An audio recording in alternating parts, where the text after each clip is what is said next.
We are live. Hello, everyone. Welcome back once again to the wonderfully nightmare-fueled world that is Vampire the Masquerade. Kay bought milkshakes but did not bring enough for everyone. Smoothie. What? Same thing. Hey. What you got there? A smoothie. Yep. That's basically your Anarch group to a T. What you got there? Smoothie. And some thin bloods. For now. Eldrick, when we come home, what you got there? A smoothie. Until we either turn them into soldiers or Aldrich sells them. Why would he do that? To get rid I of don't know what soldiers. you're talking about. Aldrich does nothing of the sort. He is a saint. Have you met him before? Yes. I've never done anything wrong in my life. You can lie to Sybil, but you cannot lie to me. I can absolutely lie to you. Okay, but you Yes, can't really but lie it's to Sybil wrong. either. Yeah, I have premonition powers. Oh, dang. Then you should have seen it coming. I will next time I hold his hand. That's fair. It's a good thing Aldrich doesn't really hold your hand. Yeah, I was like, he's never actually made physical contact with Do I your even? character. Do I even need to touch someone to use premonition? Now that I think about it.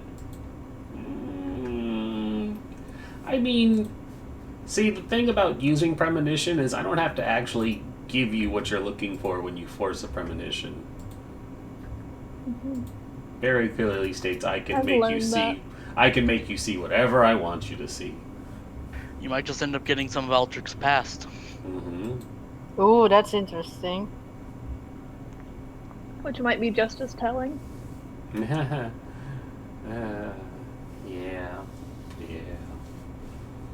Boy, that would be fun, wouldn't it? What was that? What was that system where it's like you can have a flashback, like, it's like your character is still there, but in a room, there's like flashback moment or something. It's in the book. I don't remember. Oh, I know what you're talking about. I don't remember the name.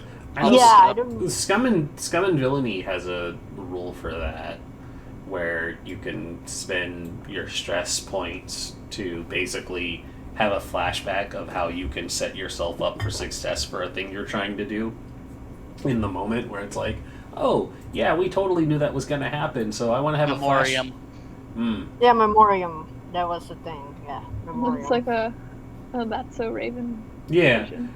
Well, that's more the premonition, but for Scum and Villainy, you could be like, I totally planned for this in a flashback. That's why I have this rocket launcher in a box nearby. And it's like, oh, okay, spend the stress and that happened. But, hey, so who wants to get Kay up to speed for what happened last week? Oh shoot! I forgot I Well, missed. everyone betrayed everyone except for me. I'm the one saint. That's a lie if I ever heard any. Actually, Yeah. it's the truth. Technically, the truth. Also, I just noticed something. The overlay didn't convert over, even though I made the changes. Let's fix that real quick. Some Camerilla. You guys can keep going, yeah. I got served a rat drink, and I did not taste it, but that is some poor service right there. Jesus. Just no context to it. Just got served a rat drink. So- There we go. Okay. Last time, Last time on Vampire the Masquerade Uprising. I'm blanking on where we started actually. We started with my potential mentor, who was like, Right. hey, you're not corrupted. You need to learn stuff. You can find stuff to learn at the Tremere Library Sanctum. I can't go Specifically there. Deep of Nod. Yes. So we picked up a job from the Tremere in exchange for someone granting me the book a nod and interpreter or reader. And you're probably gonna like the job because people are causing trouble. But also, mine's blinking. What else is happening this week? Oh yeah. We got the job. Aldrich offered to get the book from the Tremere in exchange for a favor from Sybil and a favor from the Salubri, who named herself Delphi. Mm. We then went to the Tremere library. Aldrich set up the meeting with them, as well as set up a meeting for AJ to meet the prince. So we went to the Tremere library and made a deal. We would deal with the gang that is fucking around in Tremere territory and get them to leave, and in exchange they will give us a transcript of the book and nod. Okay. I have an idea of what's going on.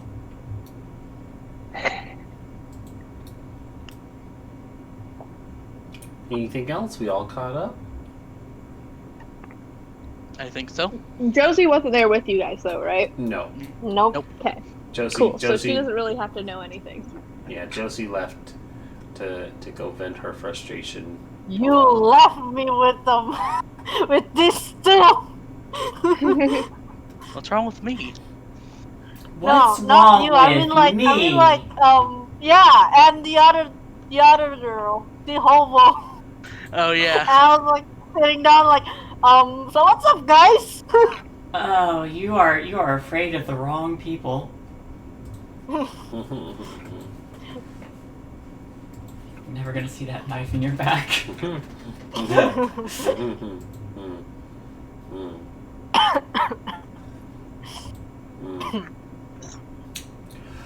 All right. Well, why don't we rewind time a little bit, because Kay has a couple of days to account for while you all are off handling your own things.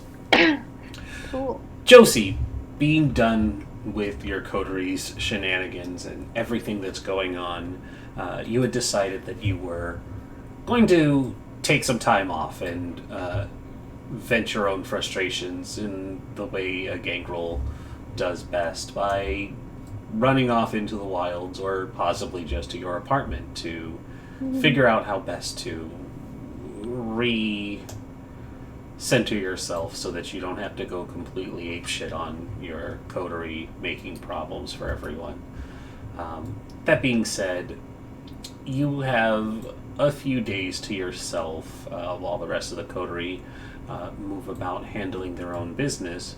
But what would Josie be doing on this first night to herself? Sorry, Vaughn just asked if I want Dr. Pepper. Always Yes. want Dr. Pepper. The answer is always yes.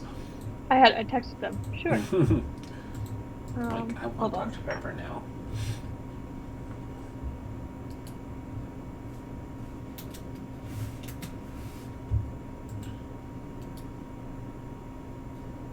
Let's make sure they got my text.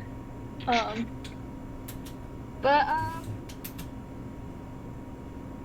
I think I want to.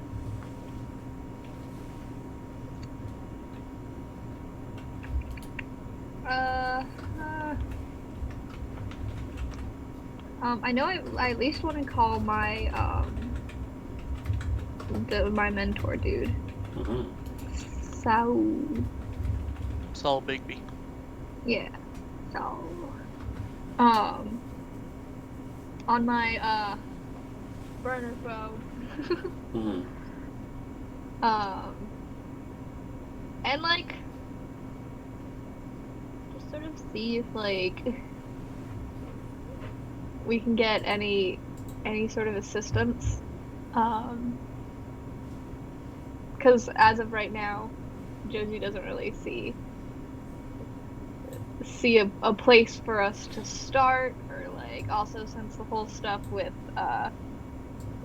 Raksha went down, they sort of have to tread even more lightly, and that's something I don't really know how to do. So I need, but I wouldn't say Raksha.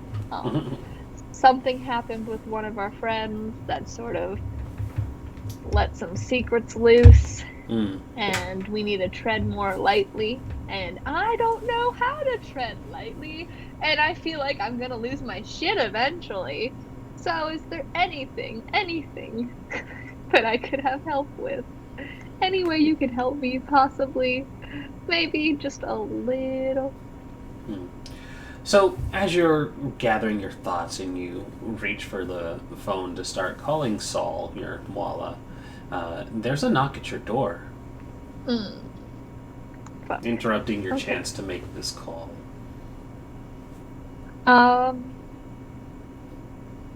Who is it? Hey, it's Carmen.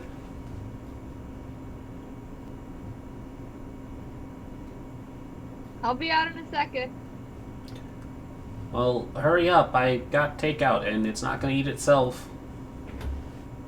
Can you give me like 10 minutes? I'll meet you at your apartment. Sure. I'll be over there. Door's unlocked. Alright, cool. And then I'll follow him. I want to like go to the door though and peek out the peephole to see if like she's actually leaving now. And you peep out the hole and you see that there's nobody in the hallway. The phone starts to ring and it goes to the line will get into contact with Saul. But there's no answer. It stays silent for a couple seconds and then there's the beep for an answering machine. Hey, it's me, Jesse. Just, wanted to see if we could have a conversation. The project that I'm working on right now is sort of not going the best. So I was thinking I need some help picking up some supplies, maybe? Thanks. Bye. And I hang up. And so you do, leaving you in your apartment to think a little bit longer. Okay, then I'll go on over. I think that's really what I'd do for tonight. Just go hang out with her and so blush of life, eat food. Okay, give me a rouse check for blush of life then. I do it before I get there though. Yep. But okay, I'm hungry. Yep, and your hunger does go up. Might be a good time to eat. But it will let you keep the food down if you enjoy some takeout. You'll at least be able to keep it down for a little while. Yeah, but I don't... Oh, go ahead. I was saying, I don't feed on Carmen. No. The blush of life will let you at least pretend to be human for a little bit. Yeah. So, you make your way over to Carmen's apartment, and it's a little more punk aesthetic than your own place.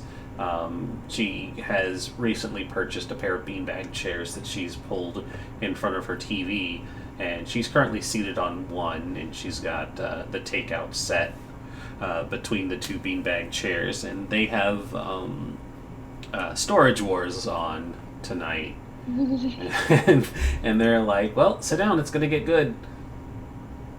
No Top Chef? Not tonight, no. Alright. Figured we could change it up a little bit. That works. And then I'd sit down. Yeah, I'm not really sure what it is, but looking at fondants made me really depressed lately. Yeah. Yeah, same. One of my friends is in love with the cake boss. What, really? Like, yeah. That's actually really hilarious. He's handsome in a weird small Italian man kind of way, but I guess that's what he liked about him. Oh, it's a he too? Oh, that's cute. I like that.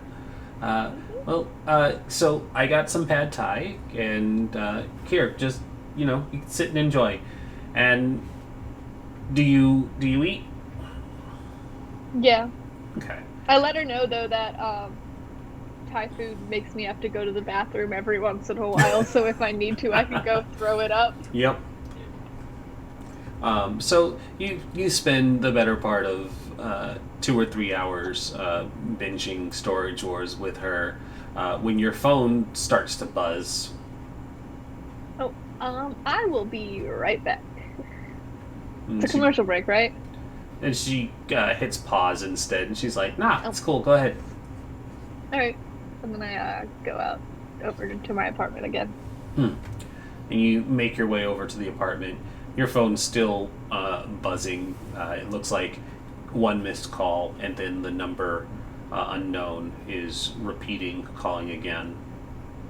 All right, I'll call him. I'll answer. Go, hello. Josie, it's been some time. Is it It's the Saul. dude? Okay, cool. I don't remember his voice. You recognize. I've only used it once, so it's fine. Okay. You recognize Saul Bigby's voice, the gangrel baron. Yeah. Yeah, it's been quite a bit. A lot has happened. Not in our favor. Word travels rather quickly, Josie. We've heard you've had a few hiccups in the last couple of weeks. Uh-huh.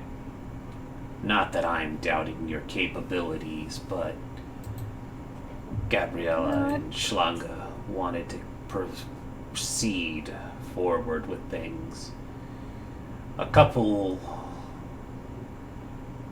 of soldiers have started making their way up to Vancouver. They should be arriving any day now, if they're not there already.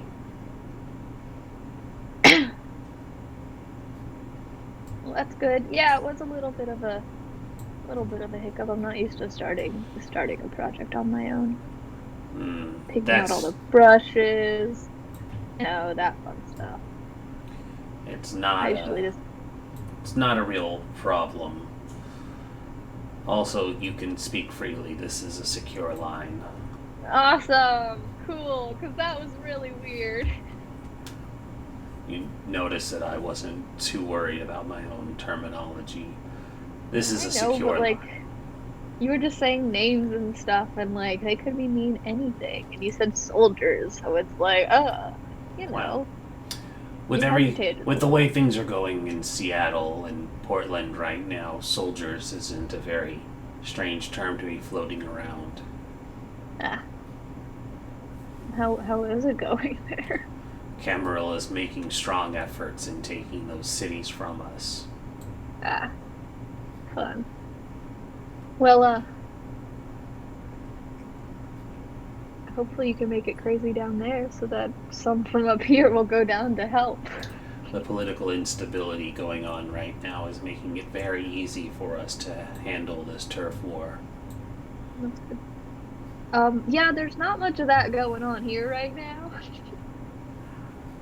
Maybe you should be using the Kind's unrest as your own smokescreen. Casey does not know what that is. Kind is the term used for humans.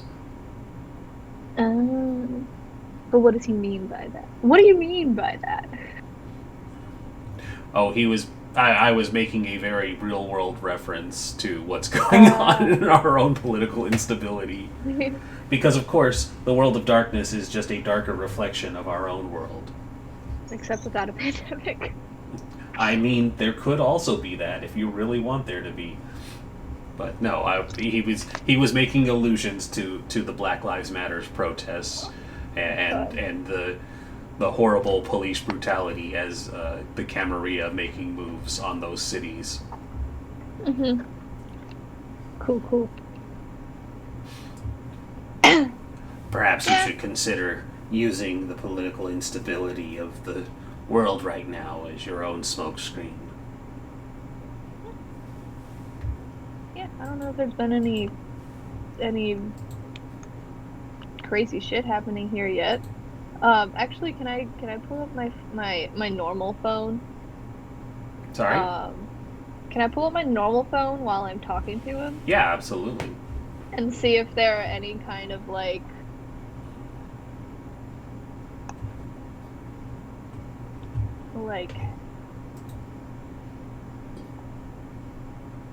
any gatherings gonna happen soon? Specifically towards the center of Vancouver. Yeah, let's make a roll. First roll of the night. Ooh. Why don't you roll me a technology? Let's make... You are just doing a quick internet search. I don't think intelligence is necessary for that. What do you think would be for just like a... Huh? Probably wits? Just a quick search on the internet? Wits technology. I'm not good at that. It's okay. That's alright. It's not going to be a very high number. It's just a Google search. It's a 1. Okay, well, of course I can offer you the chance to... No, you can't. No, you can. You have no dice? Oh, you have no dice. Both. Well, yeah, okay. No, like she has 0 dice rolled in the regular. No, I cannot. you type in like Barack lives. Political gatherings. You type in political gatherings, and what you end up finding is there is you think you typed in political, but instead you typed in it auto-corrected to potluck gatherings. And so you ended up getting like a PTA potluck gathering for discussions on how to integrate Vancouver schools back into being open during the state of this horrible pandemic that's going on in the world. And it's like, that's not right. But you completely like zone out while looking at this potluck thing, and it's like, I'm not finding anything, and then you hear, Josie, pay attention. Sorry. I was just trying to see if there was any way we could use the unrest. But I'm just getting PTA meetings. You should check your autocorrect next time. Yeah. I thought I turned that off. But it's okay. Regardless of that, as I stated, a few members are moving north. You'll be happy to know that they're gangrel. Woo! What are their names? They call themselves the Waelkyrige. Valkyries in layman's terms.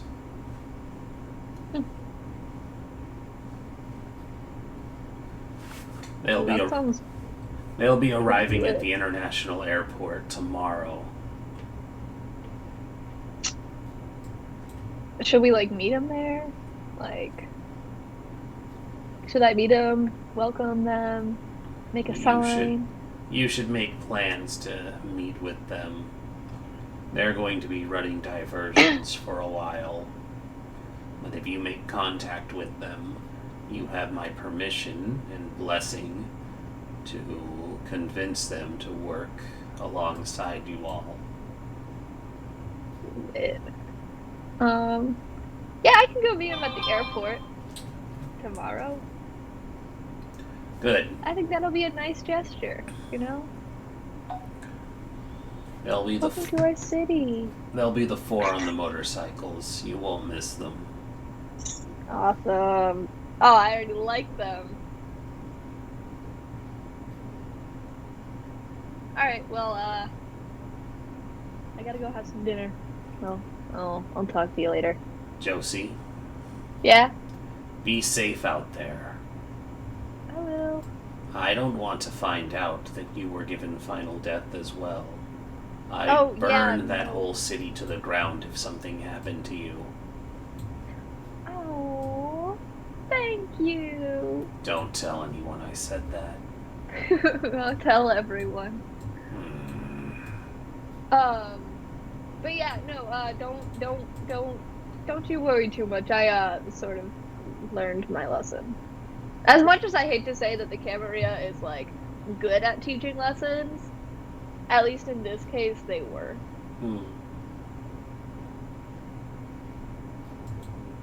Which pisses me off. But it's okay. It's alright. It's alright. I put them on my list, kept track.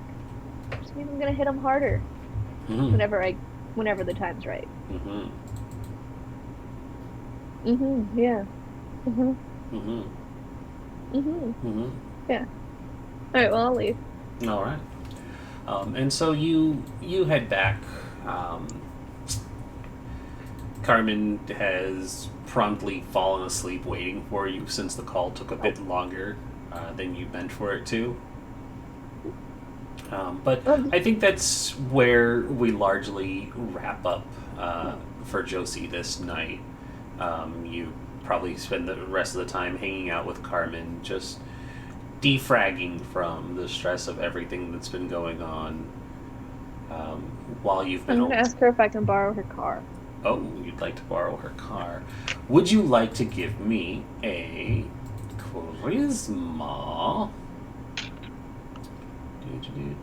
Persuasion. Okay.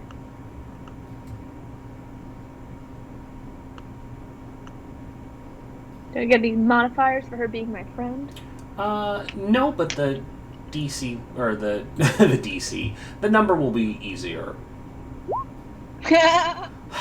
Or not. You technically can re-roll one dice if you like. Yeah, I will. Okay. I don't know if that's gonna be enough. But... Let me borrow your damn car!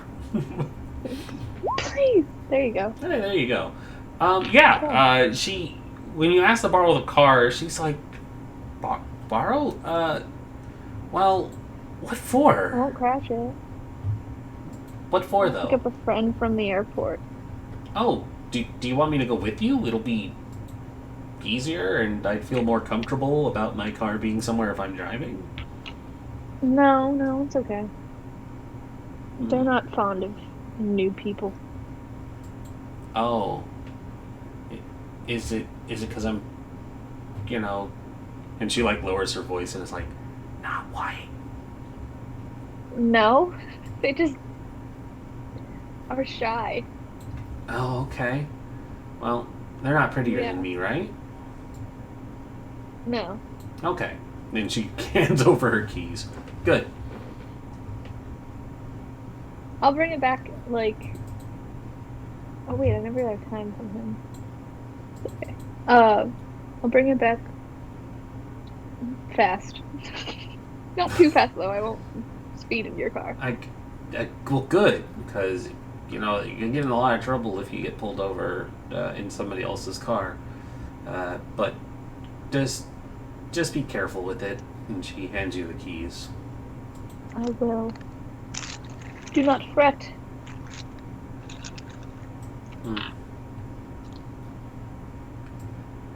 And so we fast forward 2 nights. The coterie has been dealing with their own things, but now Josie has a car to borrow. Do you plan to head to the airport? Yeah. Okay. So Josie gets into this car. She is not too far from the airport. You'll note that it's very much on the bottom left side of the map. So it's just a straight drive down Marine Drive into Grand McConaughey Way. The airport itself serves as a international flight for most of the Pacific-bound countries, China, Japan, the like. So it gets a lot of traffic and tends to be open 24 hours, which makes things easy for you. When you pull in, your burner phone buzzes again, and it is another unknown number, and it says 4 bikes coming up. keep eye out. Okay. And you don't Keep an necessarily... eye out. Yep. You're not necessarily looking for people being outbound on the plains, but instead there are a quartet of bikes that loudly start roaring their way down one of the offloading lanes, and there are still a good number of like police and security vehicles that monitor this area. But as you hear the sounds of these engines and motorcycles roaring down this road, the police seem completely at a loss at the sudden appearance of 4 rowdy-looking women amid bikes. They're clad in thick leather jackets, gloves, no helmets. They're wild blonde and strawberry red blondish hair whipping in braids and freely in the cold wind.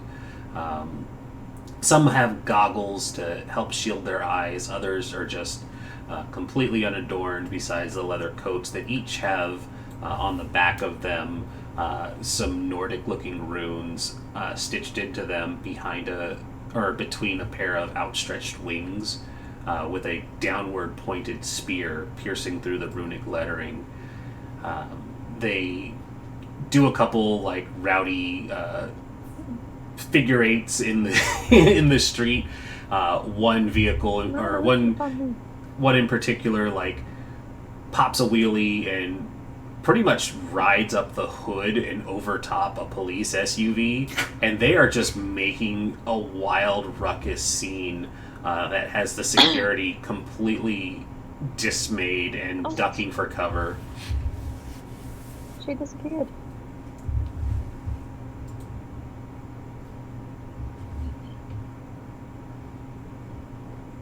What do you do when you see them? Well, 1, Shay disappeared, and 2, Shay, you did disappear. I would like to try and wave them down. There she is. All right. Hello. So how do you try and wave them down from your position? Do you get out of the car? Do you... Yeah, I feel like when I started hearing them, I got out of the car and was like leaning against it. I just go, hey, excuse me. Yep. And so two of the bikes are busy riding in circles around one of the police officers who's busy trying to reach for his weapon. But every time he does, one of the women reaches out and like literally slaps him in the hand faster than he can reach for the gun. And they're just kind of laughing and heckling him as he's trying to reach for this firearm, before one finally brings their bike to a stop and just sort of pounces on him onto his back. And he's wearing like a bike cop helmet, and she starts drumming on the helmet and laughing at him, and she's like, look at the nerd thinking he can ride bikes like us. And you know, they're all kind of laughing, and before long they basically push him over into a bush before he can reach for a radio or his firearm, as was mentioned. But he doesn't get back up. It looks like they shoved him pretty hard, and hard enough to knock him out. But when they see you waving them down, one of them issues a very loud and sharp whistle, and the other bikes start to circle up in like a half circle around the area where you were. And the lead one, who had tossed away the police officer, comes walking over to you, and she says, you know, we weren't planning to pick up any cute girls until we reached the bar. What are you doing here, Lipstick?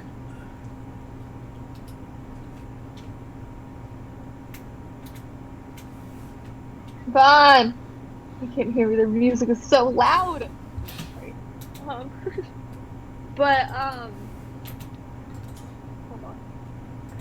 Can you tell them to turn it down? 2 seconds. Oh, never mind. They closed the door. We're good. Also, I'll go ahead and link this for you. But yeah, I'm back. They closed their door.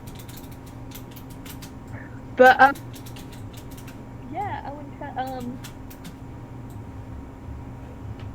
just like laugh a little and be like, well, I'm more the one picking you up. Not really picking you up. You guys got your own cars or bikes, but yeah, it's really all. What's up? Name's Josie. Hold my hand out. What's up? You hear that, girls? She wants to know what's up. And I do want to know what's up. And they kind of look you over. One sniffs and she says, "Ah, she smells like Big V." Oh. They all kind of look at each other and nod for a sec. Are you Big V's pup?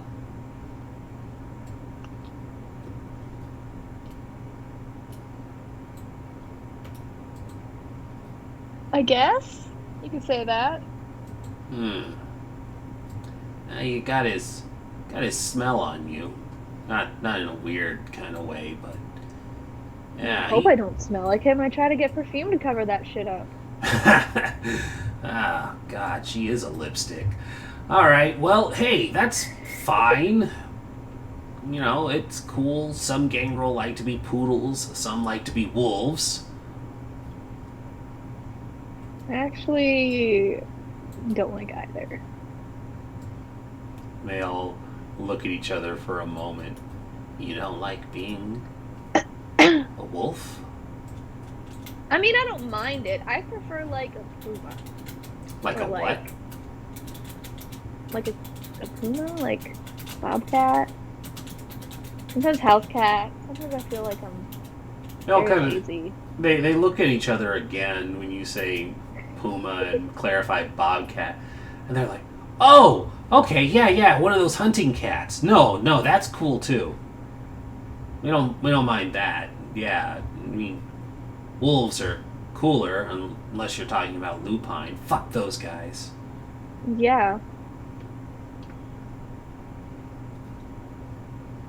But yeah, not really. My aesthetic, you know? Well, you know, each their own lipstick. It's fine if you like frillier things. I mean, cool shirt. One of them from the side says. You too. And they all kind of look and they're like, "Hey, cops are going to show up here in a second. You want to?" Yeah, you guys caused a pretty big scene. Well, that's what we do. We're here to make a scene, shake things up. As long as you don't make things harder for us. Harder for us. And they look back at your empty car. Yeah, the friends in my head. Ah! Kidding. No. You didn't strike us as a Malkavian. You smell like us. No. No, I'm not. No, I'll explain it later. You guys said you were going to a bar, right? We were. You want to ride? I mean, I first got to bring this car back to my friend, but then I can. No, you don't. You can bring it back later.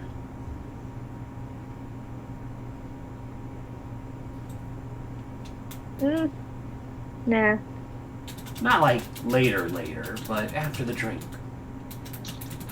Okay, sure. Hold on.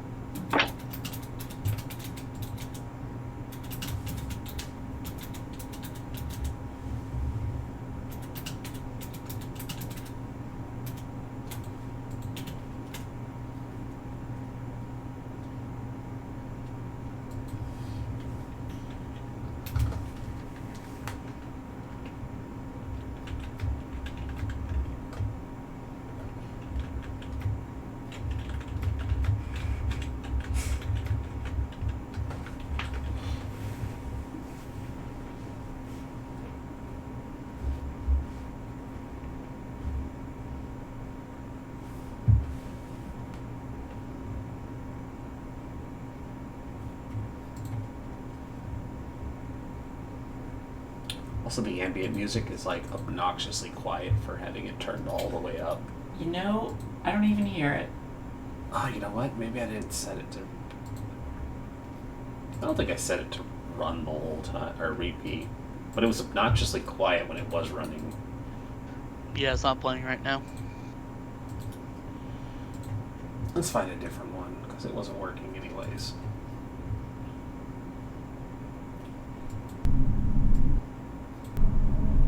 I'm gonna be honest, I was half expecting us to roll up and be like, alright, you guys need to clear out Jersey? Click clack, motherfuckers. Fuck!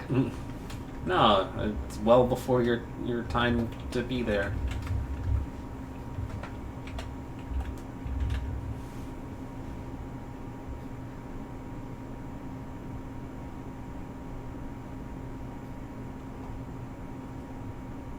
I feel it more than I hear it. I can hear it. Oh, that messed up the cameras too. Leave. Because somehow Fazboat got in there. There we go. Meanwhile, this is like day 2 of 4, so you guys aren't even there. You're just sitting in the bar.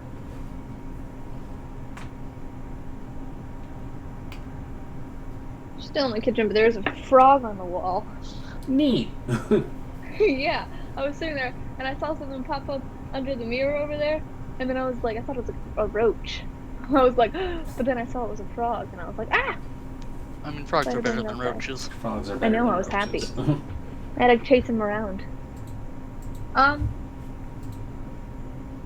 Yeah, I'll say, I can only do like an hour. Alright, sure. We got an hour to kill. And we have to go hunting later anyways.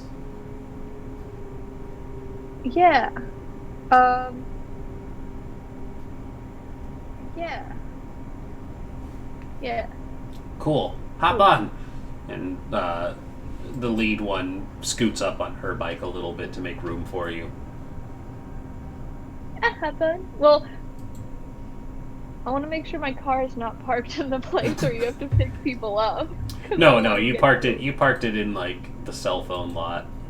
Okay, good. Then yeah, I'll get in. And On. you get on, and they rev the motors quite loudly. In the distance, you can see the rotating blue lights of a few more airport police steadily making their way towards that area before the bikes peel out. And they get back onto the main highway, speeding quite fast for not wearing a helmet. The icy cold of the winter night would be biting into your skin if you were capable of feeling any of it. But they move fast, and the 4 bikes zigzag dangerously through traffic, putting a lot of ground between them and the police before they can mount an effective chase against the Valkyries and yourself.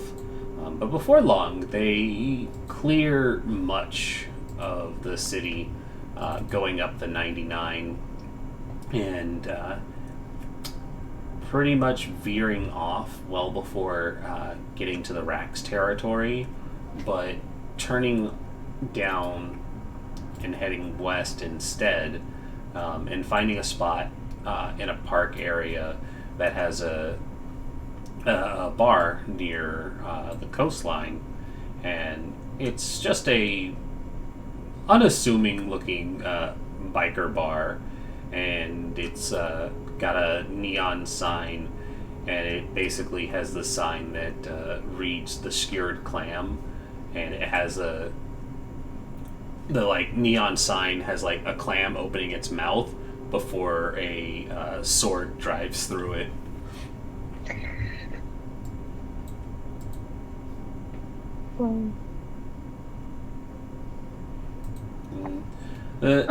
The Valks pull their bikes up next to a row of several other really nice looking motorcycles, much of them being the various degrees of Harleys or whatever else handlebar motorcycles instead of the flashier sports bikes. This looks like it is just a biker dive bar.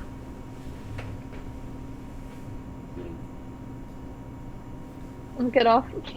Yep, and so the four of them get off their bikes as well, and they turn the engines off, and the lead one finally says, "We didn't get your name, by the way, Lipstick." Josie. And technically I did say it, but you're fine. You were rambling on about cops and shit. Cops and shit are things to ramble about, after all. Yeah. Well, I'm Anja. Uh-huh. And she holds out her hand. Oh, now we're doing handshakes. Okay. Yeah, I hold out my hand as well. you were nice enough to humor us for the bike ride, Josie. Thanks. Alright, Anja. Shake your hand. I'm Anja. This is Bryn. And I'm writing them out for you. Don't worry. Oh, okay. I was like, I don't know how to spell them, but I'm spelling them how I think they're spelled. That's Vilka. And Sam. And Sam just kind of holds her hand up. Hey. Hey.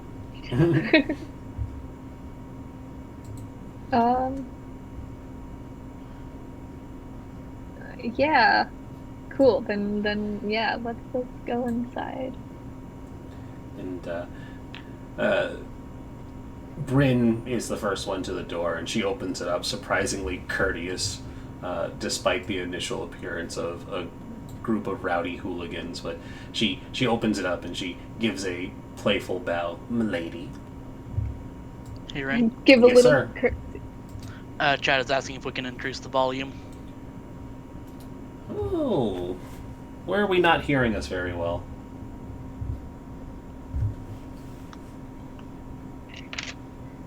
I'm not sure who needs to be turned up. It might be Kay, but I already have her cranked to 200. Are we coming in okay? Whoops. Well, no, I have you turned all the way up. I'm just not sure where the issue is. Could we turn it up a little bit on OBS? No, it's turned all the way up on OBS. That's why I'm trying to figure out where the problem is. Oh. Yeah, I don't know what it is. Everybody sounds a little quiet. No. How about now? I mean, I have to talk into the shared mic, so I'm facing away a little bit, but it should be okay. Also, No, hello, I tend Red to Kid. mumble. Yeah, well, it's just the best we can do. But it's not a problem. We're more than happy to try and fix it. It's just, hopefully that made it better. But yeah, the four of them usher you into this bar, and it's very clear that this is a biker lesbian dive bar, and there's a number of tough-looking women in various biker gang jackets, or because it's northern Canada-ish area, there's a good number of flannel or the They're lumberjack list. Yep, the lumberjanes are there. It's Oh. And then there's like the mix of the college students who are dipping their toes into new life experience and things, mixing in. Everybody's attracted to a nice motorcycle after all. Good deal, better, great. But Oh gosh, that woman that Aldrich was hassling is there too. Oh, absolutely. Yeah. Not that you would know, but oh god, what did I call her? I gotta pull up your. Oh wait, that's not. I can hear you guys. I'll be right back though. I need to grab my phone. Mm-hmm. The what did I call your herd? I have your herd here somewhere. Where'd they go? Oh wait, never mind. Ah, there it is. The herd. Sherry. Good old Sherry, the supermarket, or the Walmart Supercenter worker. No, it was Georgina. Georgina was the large, muscular lumberjane. Yep. Sherry was the dumb one who started the thing, and then you got Georgina to talk to. But yeah, the bar is busy playing some easy listening country, and there's a fairly handsome looking woman behind the counter polishing a mug, as every bartender is prone to do in any of these situations where the PCs walk in to their bar. Yep. But the Valks quickly order a couple rounds of strong beer, and you see them all gain a bit of color into their cheeks as they start to enjoy partaking in the beers, and they offer one to you. I'm not a beer drinker. Indulge us.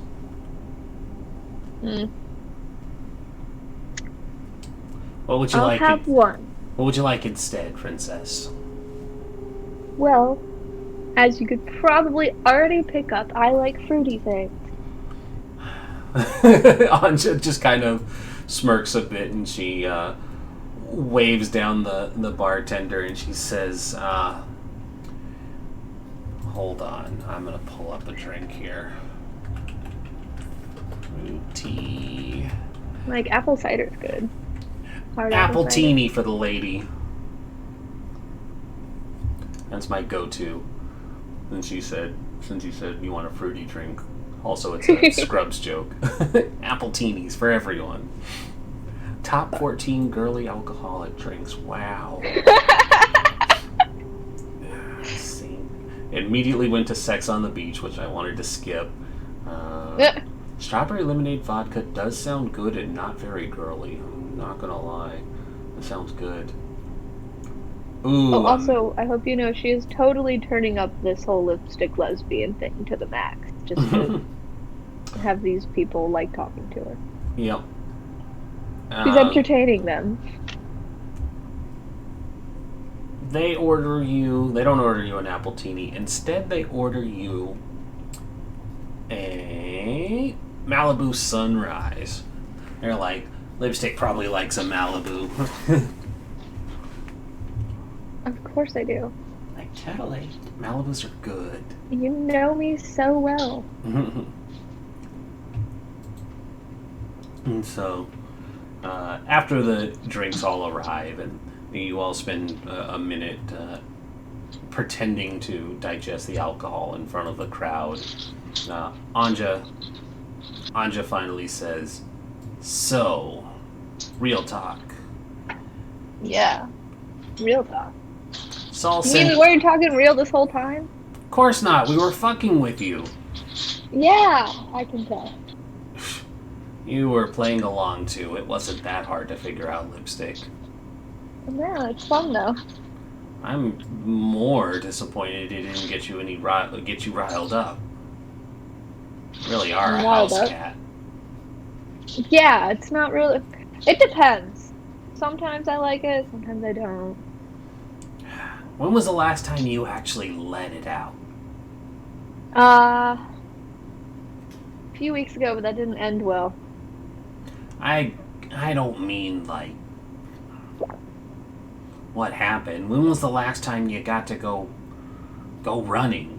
When was the last time you howled at something? When was the last time you just got wild? A couple weeks ago, and it didn't end well.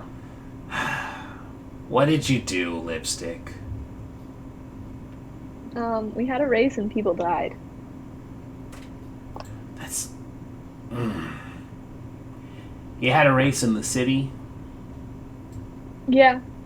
That's not what I'm talking about. When was the last time you got back to your roots?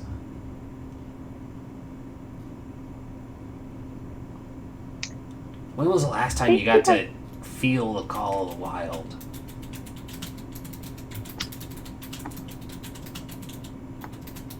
Even a house cat can go feral sometimes.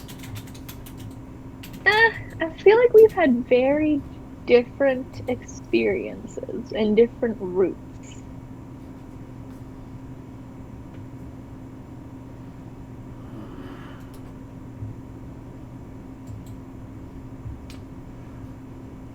So you're the one Saul sent us here to help. You can see we've got our Me work. and a few other people, yeah. I see we've got our I work usually just cut out come for in us. but Do you now? And they they don't all want me to do that. they all kind of laugh for a moment. Do you now? Yeah. The house cat has claws, but she's afraid to run wild. Normally not. This place is a little. Oh, we know that it's a little. That's why we're, Yeah. That's why we're here. Yeah. That's why we're Yeah, here. that's why you're here. So, listen. We're working independently right now, but we could You want to help us in the future? I might be open to considering it. Good enough for me. We don't come cheap.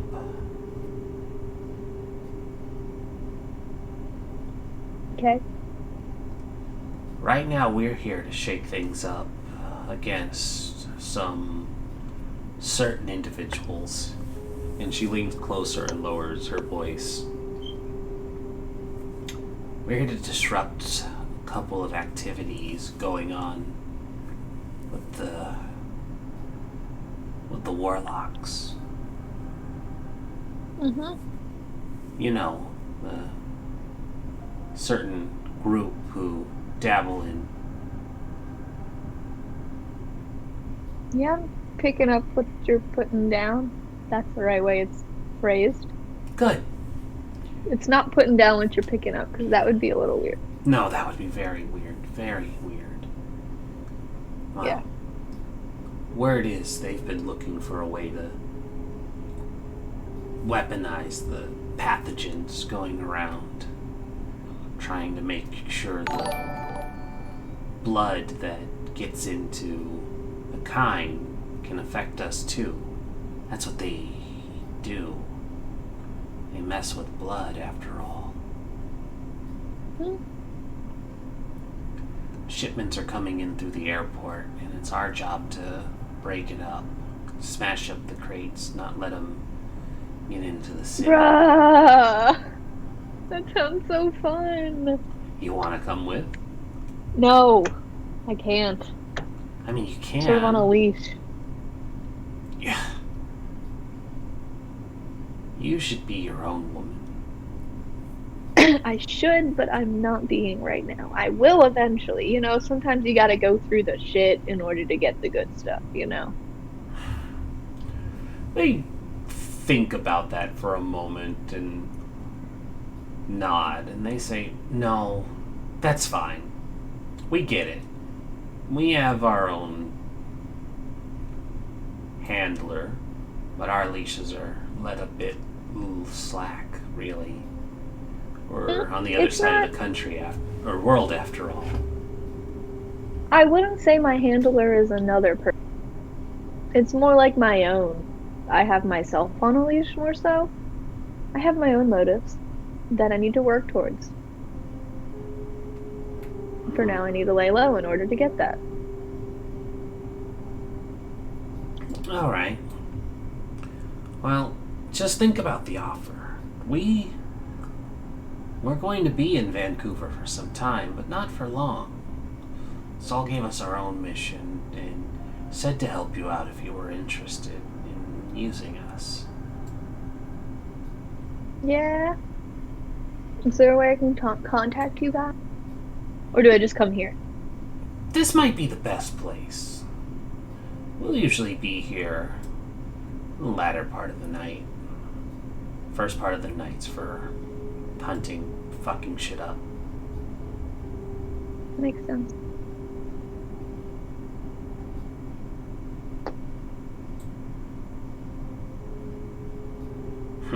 Is it coming close to an hour?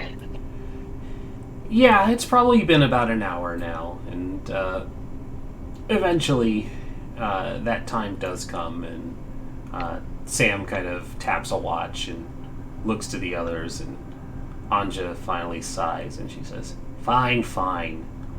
Let's get her back. Yup. And so they do.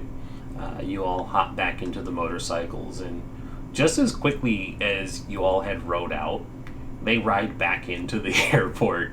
The security's probably been upped a little bit, and Bryn, Vilka, and Sam break off from Anja's motorcycle that you're riding on to go run distraction for the security while the two of you pull into the cell phone lot.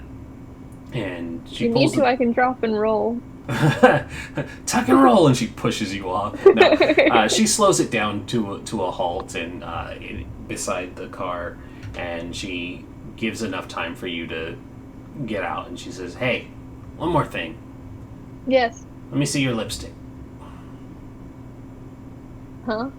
Let me see your lipstick."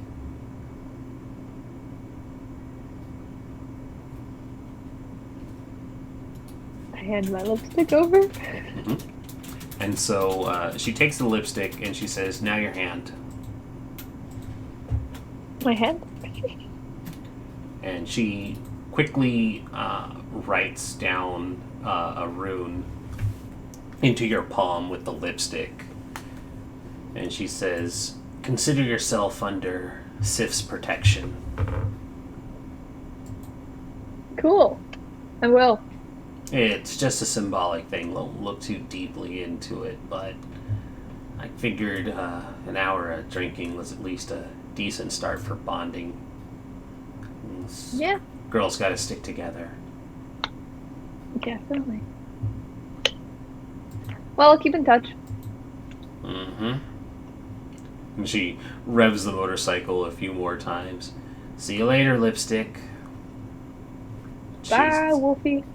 And she's off. And then I drive back to Carmen's to give her car back. Yep. Anything else you would like to do for 2 days before reconvening with your coterie? Not really. All right. I mean, she would probably set up those, I mean, unless you want these girls to be it, but the criminal contacts. Oh, you can absolutely make them your criminal contacts. Okay, cool. They're very much hooligans. But right, if you cool. wanted to make other criminal contacts, that's fine too.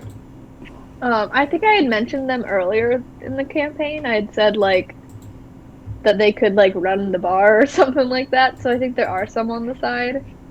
But I don't think there are many. So I could just have them along just ran. Well, we can go into that later then. Yeah, Right. but I haven't set them up, but, like, she would get into contact with them, and that was There may be an opportunity coming up for you to do just that. Cool.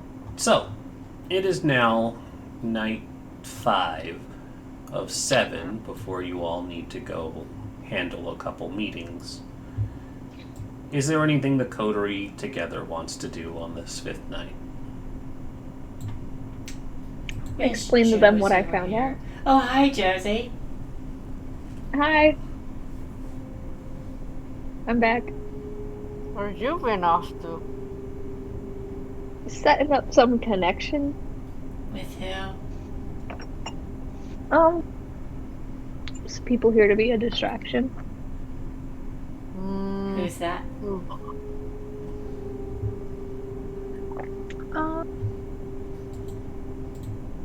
Like, really fucking bomb-ass biker gang. Oh. Where'd you meet them? The airport. That's a coincidence. And then a bar. The airport. That's a coincidence. We have to go to the airport to stop something. To stop what?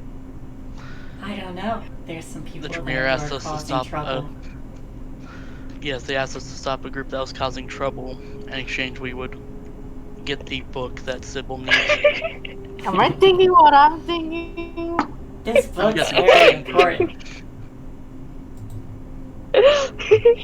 Yeah, it's 100% the same group. You're welcome. Because they're here to cause trouble for the Tremere. Oh. Yeah, I guess they're the same. Oh, that's my tummy. It just said I'm hungry. So, Aldrich, what do you think we should do now? We can do both. Do you have an idea, Sybil? Recruit them. Yeah, Our job. they said that they would consider it. Our job is to get them away from the airport. That's all. They didn't say how. Do Right. they have any place As long to as it's done. stay hidden? Well, recruiting them is all good, but we gotta find out. I think they can handle themselves. Yeah, they're not really the type to stay hidden. That's sort of the whole point of them is they're supposed to be out in the open so that we can do our thing. Well, if they're still gonna be causing trouble, we can't finish that mission, can we? What if we just I don't know. That's what I think. I don't know what Aldrich and Why do you need this book? When's your meeting? Why do I need it? Yeah. To see more. Oh. To see so much more. You promised me you help me see more. I did. Okay. Yes, I could think of a few things that this group could do for us. Yeah. What if we found a way? Well, no, they do work with freaky blood magic. Never mind. What if we found a way to team up with the freaking bomb-ass lesbians and then just took the book from them? I would Do rather you wanna not make earn the enemies? ire of the Tremere this early. Yeah, I was gonna say, yeah, they work with blood magic, so I would say not. They're very dangerous. Even someone who's thousands of years old is worried about treading there.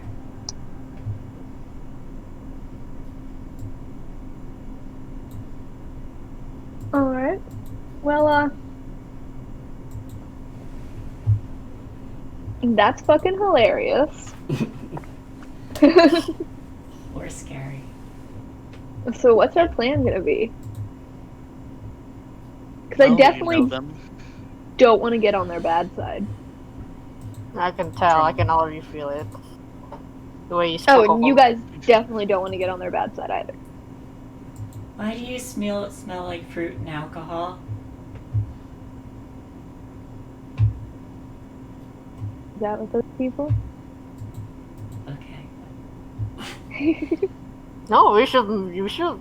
I'm thinking about we should probably meet them sometime. I mean, this is a bar after all. Maybe they can, come in for a drink. We can talk together. Just a thought. Just never mind what I said. I'm a fool here anyway.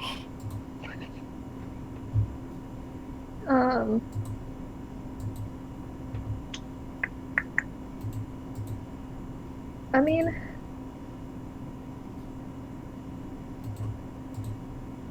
they're not I don't know.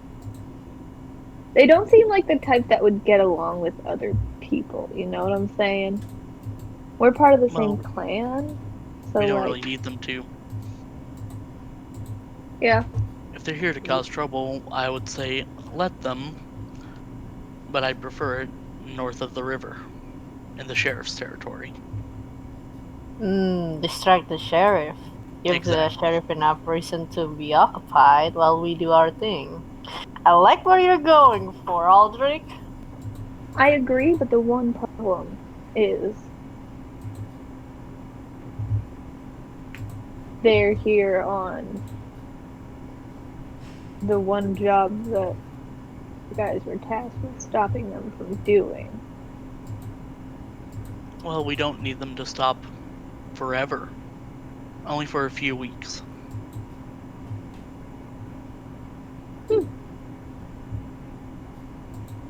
I'll try and do some convincing. Hey, AJ. If you think you can set up a meeting, I would appreciate that. Yeah, I mean, Aldrich here is a attempt. good talker. And maybe She only Aldrich can said- convince him. She only said she would consider. She would think about considering helping us out. Maybe, Well, Technically, make an that was- offer.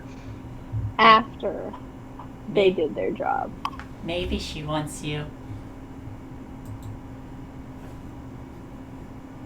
Hmm?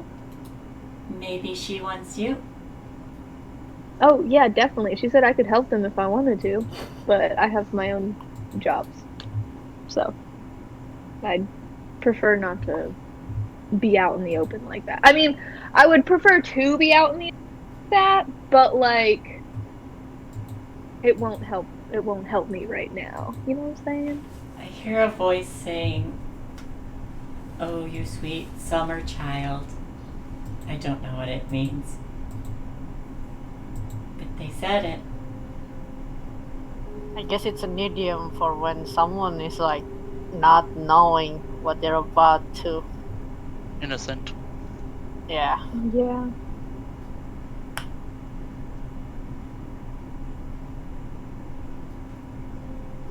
That aside, Alright, I can set up a meeting.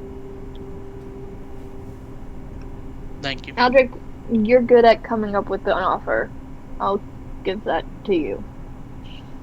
you should come That's too.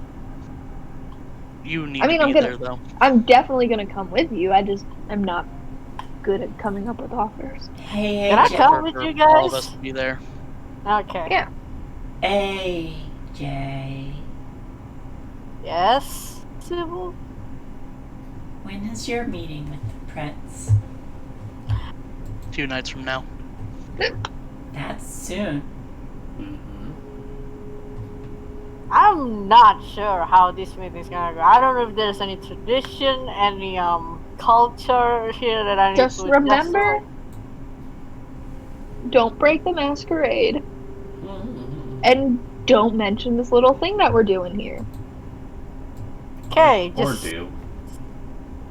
talk when I need to Don't. talk to. Just talk what I Just talk when I Have need you to ever? talk. Probably not. But there's this movie about animals in a zoo that break out, and Which there are one? these penguins, Oh, the penguins and they one. say, "Just smile and wave." That's all you gotta do. Oh yeah, I know that. Well, I know someone It's who called likes to watch it. Madagascar. Yeah, I You're know. I very watch bad it at with it. someone. It's not that bad. I like it. I watch it with my kids. Yeah. So that's what you. When you go there, just nod, and do what they tell you, and then leave. Let's Is practice. it just one of those introduction meetings that you guys did? Okay, just do what I do to you guys. But Let's except practice. not saying Sit anything down. about. Did he sit down? I Okay. can't tell. I'm sitting down on a stool at a bar. I mean, Then stand up. okay. And then he Stop just got talking. up. Right? Spin around. I'm so hungry. Perfect. Just nods his head. Walk 3 feet. Is he Okay, he doing did this? that. He actually makes 3 steps and it makes it like audible, like tap, tap, tap. Now kill Aldrich. I'm kidding. I think he's ready. Don't bother trying to lie. Because I don't think you'd be very good at it. Yeah. I'm not. just- I'm not gonna try and lie anyway. I don't like to lie. It's gonna set a bad example. But don't tell the truth But also either. Yeah, don't tell the truth. Look, like I said, I talk when I needed to talk. I say what needed to be said, no more nor less. Plus, I can just be vague. If I could be vague, I should practice my fakeness. Yeah, they're good at picking up on vague shit. Oh, Jesus. Aldrich, Aldrich, I'm so glad you're gonna be coming with me because I'm gonna be a nerve wreck. I can't handle. Best thing I would think to say, unless Eldrick has a better idea, is just say you're here, you're curious about this culture, and you're going to follow the rules. See, here's the thing. If they ask how the fuck I get here, I don't know if I'm Just gonna say a tell. friend brought you. Okay, a It's friend not a brought lie. a friend brought me here. What if they? But I don't think they'll ask how you got here. They usually just ask why you're here, what you plan on here, and will you follow the rules. Well, I mean, I did come here to also try and talk to Aldrich about the whole bar thing. Now that the bar owner is gone, my friend's gone, and stuff like that. Yeah, don't say that. They Okay, I'm not gonna say that. obviously had a run-in with your friends. That's not good. Oh right, they were the one who killed him. Okay, I forgot. It's been a few Because of nights. shit he did. It wasn't good. Like, it wasn't the... Like, I definitely don't think it's, like, they totally shouldn't have done it. But it wasn't they just were like, yo, let's fucking kill this guy for no reason. I don't know. You gotta keep that in mind.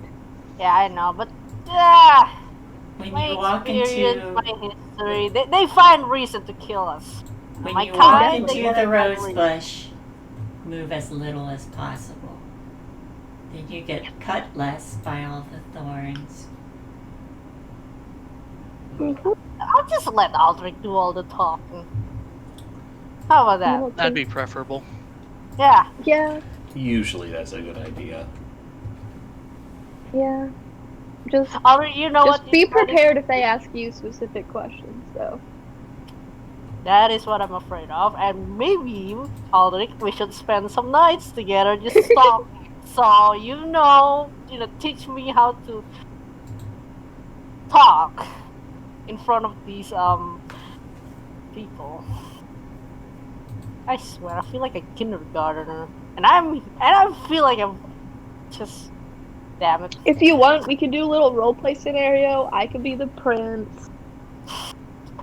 A roleplay within a roleplay inside a roleplay game.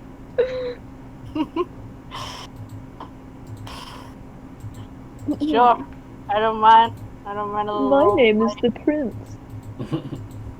Treat me with respect. Lick my shoe. I'm going to do as such. I'm gonna make a note of that one for a punishment next time Josie messes up. Oh damn! Josie ain't just gonna be licking it. She's gonna bite it, chomp it out. Drink this shitty ass wine. Drink my wine. Guess I need to. Wait, no, I shouldn't say that. I should just drink it without saying anything. Just Cry be for an me. obedient, mindless. Cry for me.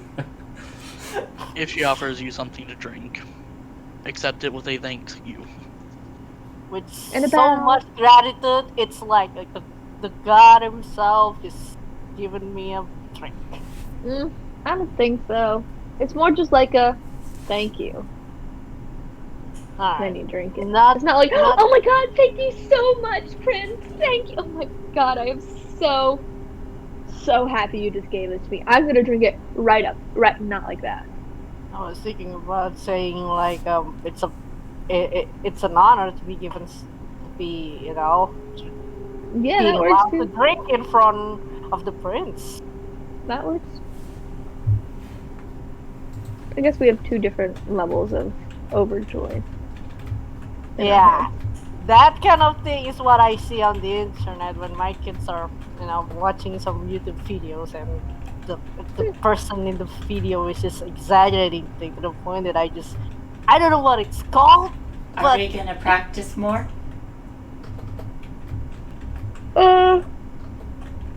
Wait, you said you have kids? yeah, I'm not gonna talk about it in front of the Yeah, prince. I was gonna say. I mean, No, I'm not really children, gonna ask you about say. it. But if they do not mention any type of connection or people that are important to you to these people, because they will keep them safe. Yes, 1000% use it against you. Doesn't really Alright, matter where they are. Yep, they will Alright. find a way. don't worry. I'm just gonna tell them that I live in the middle of the forest in Southeast Asia, near a village. That's it. They asked if I'm living with anyone. I said I don't live with anyone. I didn't say anyone as in like, my family. I just can be like, Don't even no mention that kindred word. okay. You live in the same building as that one guy who smells like trash. Ooh. Or you could just say you're from Southeast Asia. Like, yeah. Don't need to go into specifics. Unless they Okay, ask for them. I just say I'm from a long... See, being vague works sometimes. I always say start off vague. They'll ask for specifics. And if they don't ask for specifics, just leave it at that.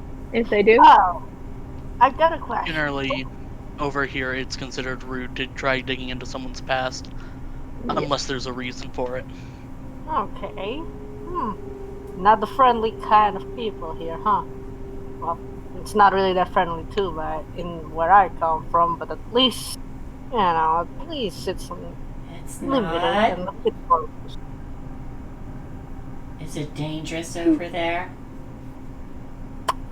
Depends where you live. How I mean, if are you live all where not dead yet? I mean, if you're treated more like a... What is it called? It's like a... There's people who have certain beliefs. And we took advantage of that, in a way. And we coexist. Somehow. But there's still a hunter I lean around, over but... to the closest person next to me and I whisper, I feel like this is gonna be a long-winded story. No, it's Probably. not. It's not gonna be a long-winded one if you guys don't ask too much questions. Oh, did I Because whisper that to you? Yeah, My you mistake. did. You were next to me. My statement stands. But yeah. But I'm not gonna say more then. We're not gonna get along with the stories because you're not someone important to me that I need to talk stories about. Dang. You're still talking though. Just to state that. Burn. There you go again. Anyways, Ajay, we do need to get you some new clothes because that will not be acceptable at the tower. I know. I'm already got one fashion in mind. Because I hear there's sheriff around and friends. Absolutely not. I see where this is going. Spandex.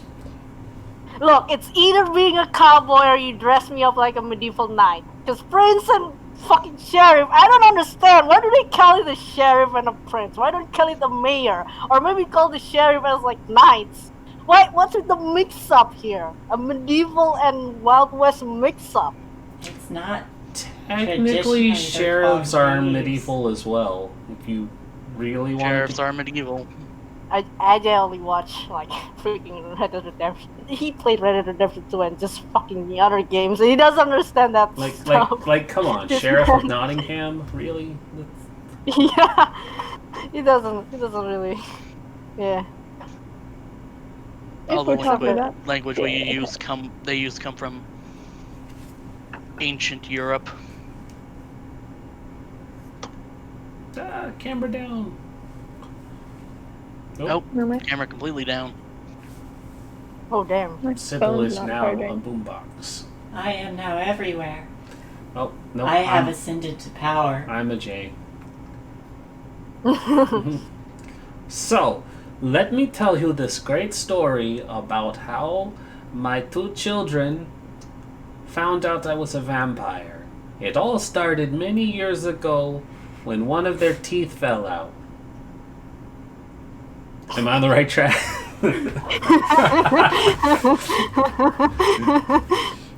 It's just Kind of. it's what is it? It's Jumanji 2. Yeah. I'm gonna become a horse. Spoilers. Oh my god. Did he die because I talked too slow? He always said that would happen. Well, while Josie figures out their camera, we can go ahead and start our break a little early so that my stomach will stop protesting its hunger. So, Oh Is it my not God. back? nope, you are not back. I can see myself. It shows that you're on, but it's not showing your camera. Does that work? No. Mm-mm. What? Hold on. Alright, I'll leave and come back.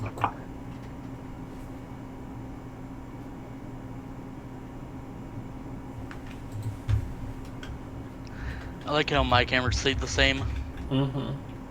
So I think I have yours formatted in a way that it doesn't mess up, but everybody else's is on a different one. It's fine.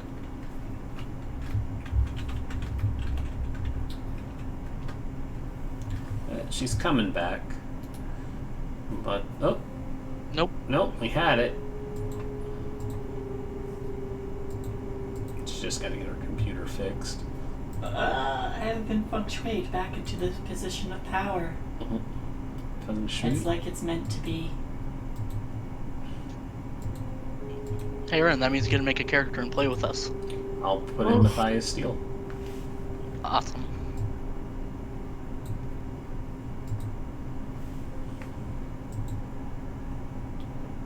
I'll have to kill his bodyguard. Yeah, I mean, good luck. You all find yourselves in a hallway, the lights dimly flickering. Check. At the far end, you can see a figure slowly approaching you, and as they do, I cast Fireball. the lights slowly go out. They counterspell. I counterspell the counterspell. Well played. Alright, counterspell your counterspell. Oh, my familiar So- counterspells your counterspell. And so they are stuck in the conjure spell battle until they die. The end. Yeah. That's the whole session. That's a wrap. Everyone go home now.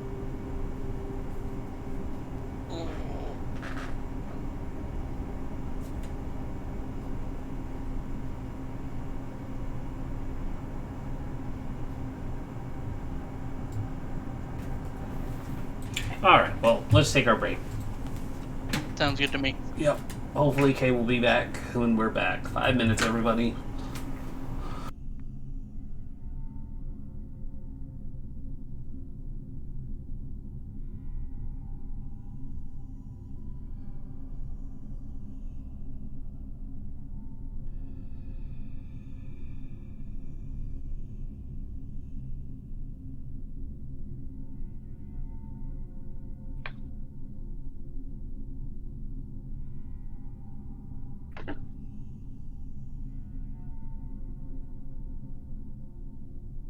There we go.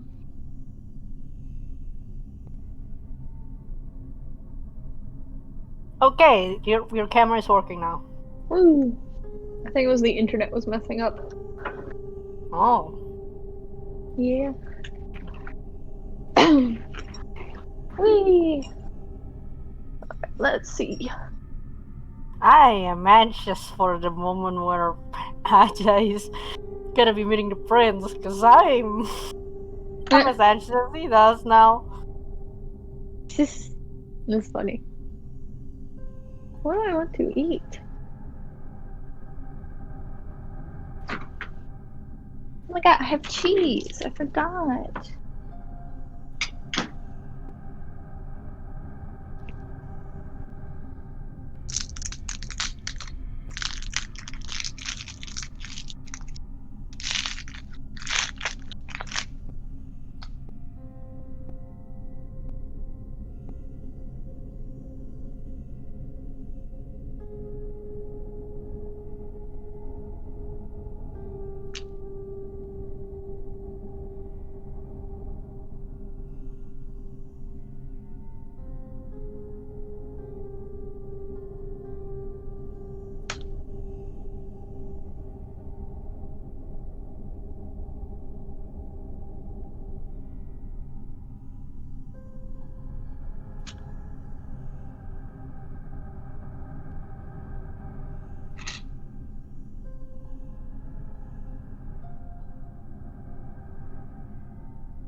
Hello.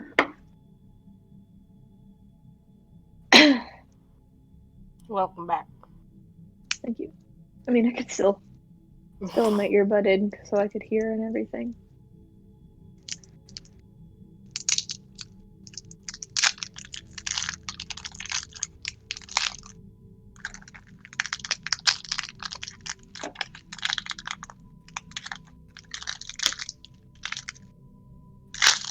There we go. The rapper's really loud.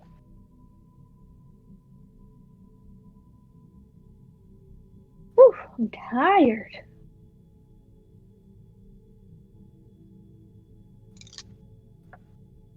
What you been doing today? I am at the beach with my partner and their family. Oh, So, damn, you went to the beach? yeah, well, so we've been here for, I came here on Sunday, and then we've just been hanging out with their family the whole time. And so today we got into cosplay and then took pictures and stuff on the beach and stayed our distance from people, obviously. But yeah, so that's why Hey, I'm all dressed up. That sounds fun. I really miss going to the beach now and then. Yeah, we went. Yeah, we've been here for a little. We're just at like this little. I guess it's like an apartment, but it's like a resort that's like has like villas in it, so like little houses and everything. And so we're on like the second floor of this Oh. little house. It's more like an apartment though. It's weird.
I'm gonna be right back. I need to refill my water. I just realized how much water Okay. I did.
Yaha! Hello. Hello. Is it working? Yeah. Yeah. Oh, nobody else is back yet. Okay. Nope.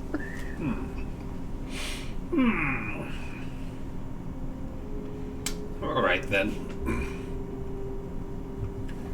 Well, curse Josie's sudden but inevitable betrayal. It's like I'm ditching you for a better coterie. Hey, we're gonna make it work. That's true. You Only just- they'll You can just recruit everybody. literally. Eventually, we just recruit everyone into the Anarchs, and then find out they're actually all part of the Camerilla.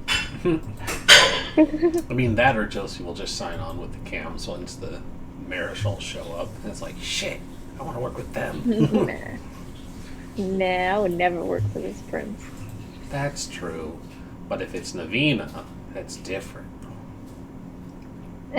No, we're both lipsticks. Like, nah, maybe not Navina. Bow. We're gonna be Epione. doing an AMA. Epione, that's different. Epione for Prince 2020. Man, that would be a betrayal. That would be crazy. I still like the idea of Finn being prince. Malkavians can be princes. It's happened. I know. That's the real trip.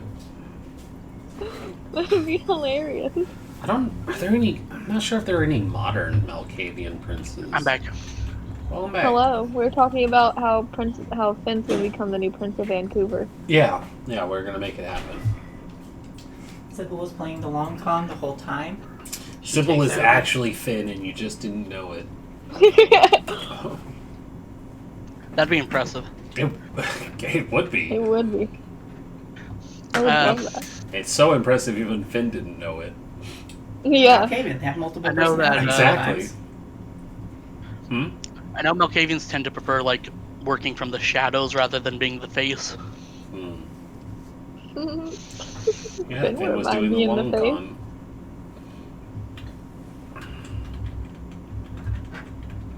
Finn would be like, put my face up on every billboard. So I'm looking specifically for any modern Malkavian princes. Hey, we'll make Finn first. Apparently, the prince in Tasmania has been there since 1804. So that's a thing. Huh.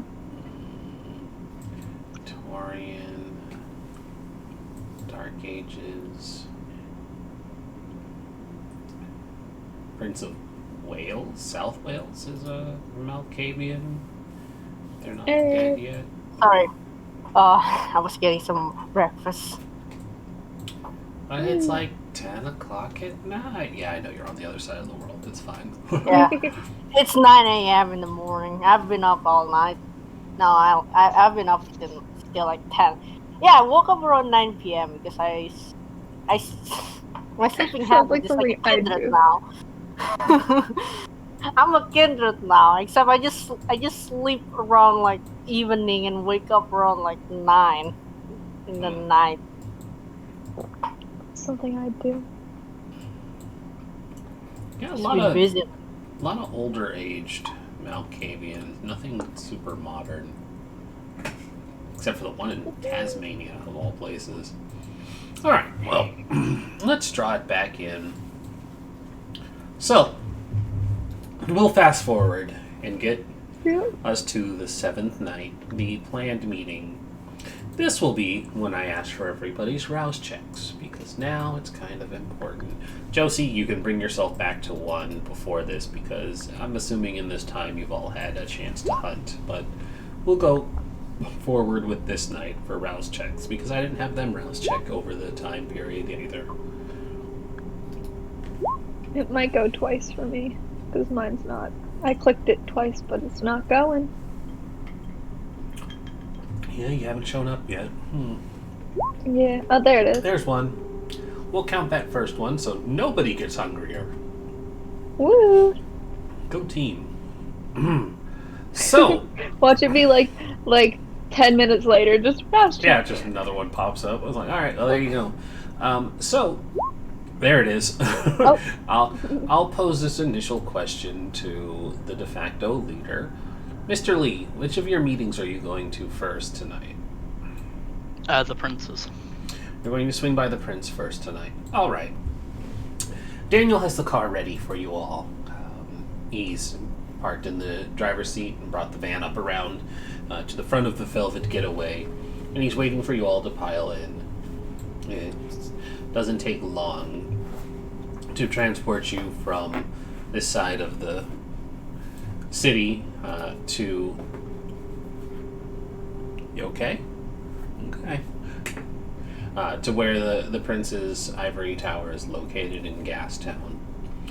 When you all arrive at the hotel, the concierge, the person who mans the front desk, I do believe that's the term, the person seated behind the front desk watches the four of you enter, and when you approach Mr. Lee, she looks up from her desk work and smiles and says, "Good evening. Welcome to the Moonlight Sword Hotel. How may I help you?" Hello, we have a meeting with the manager this evening. And what is your name?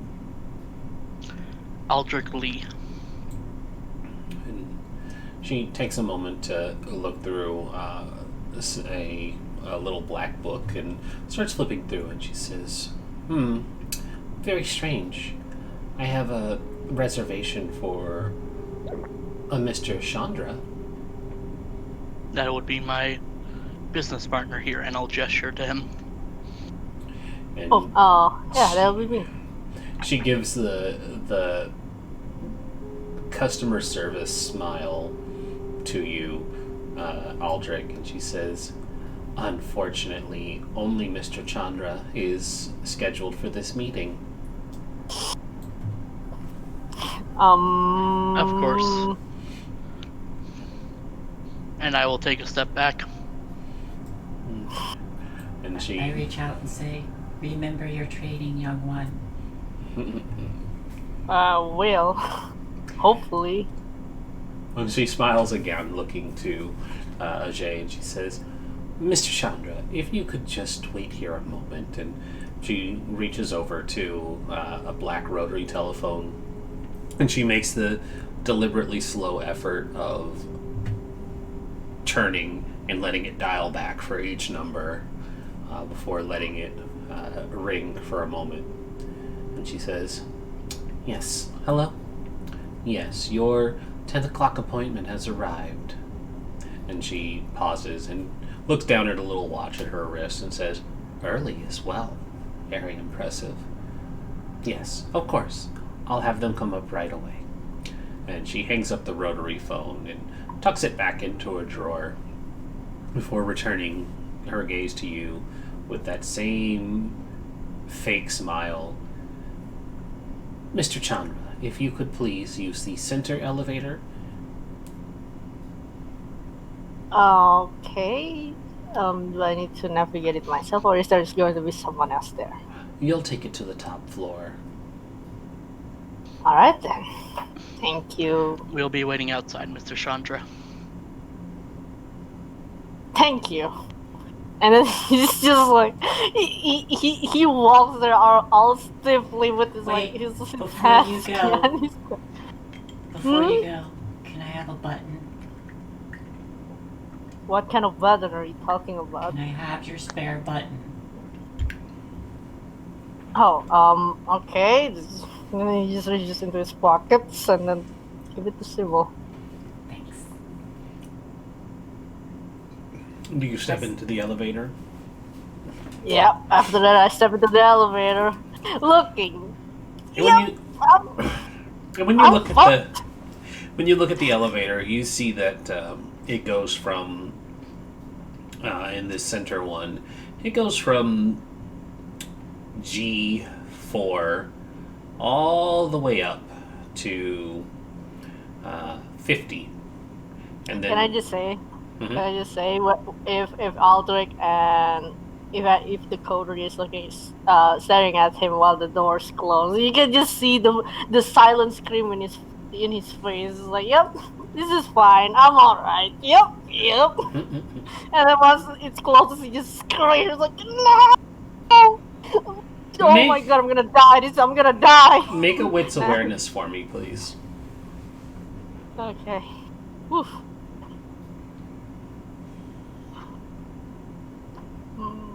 Wits awareness.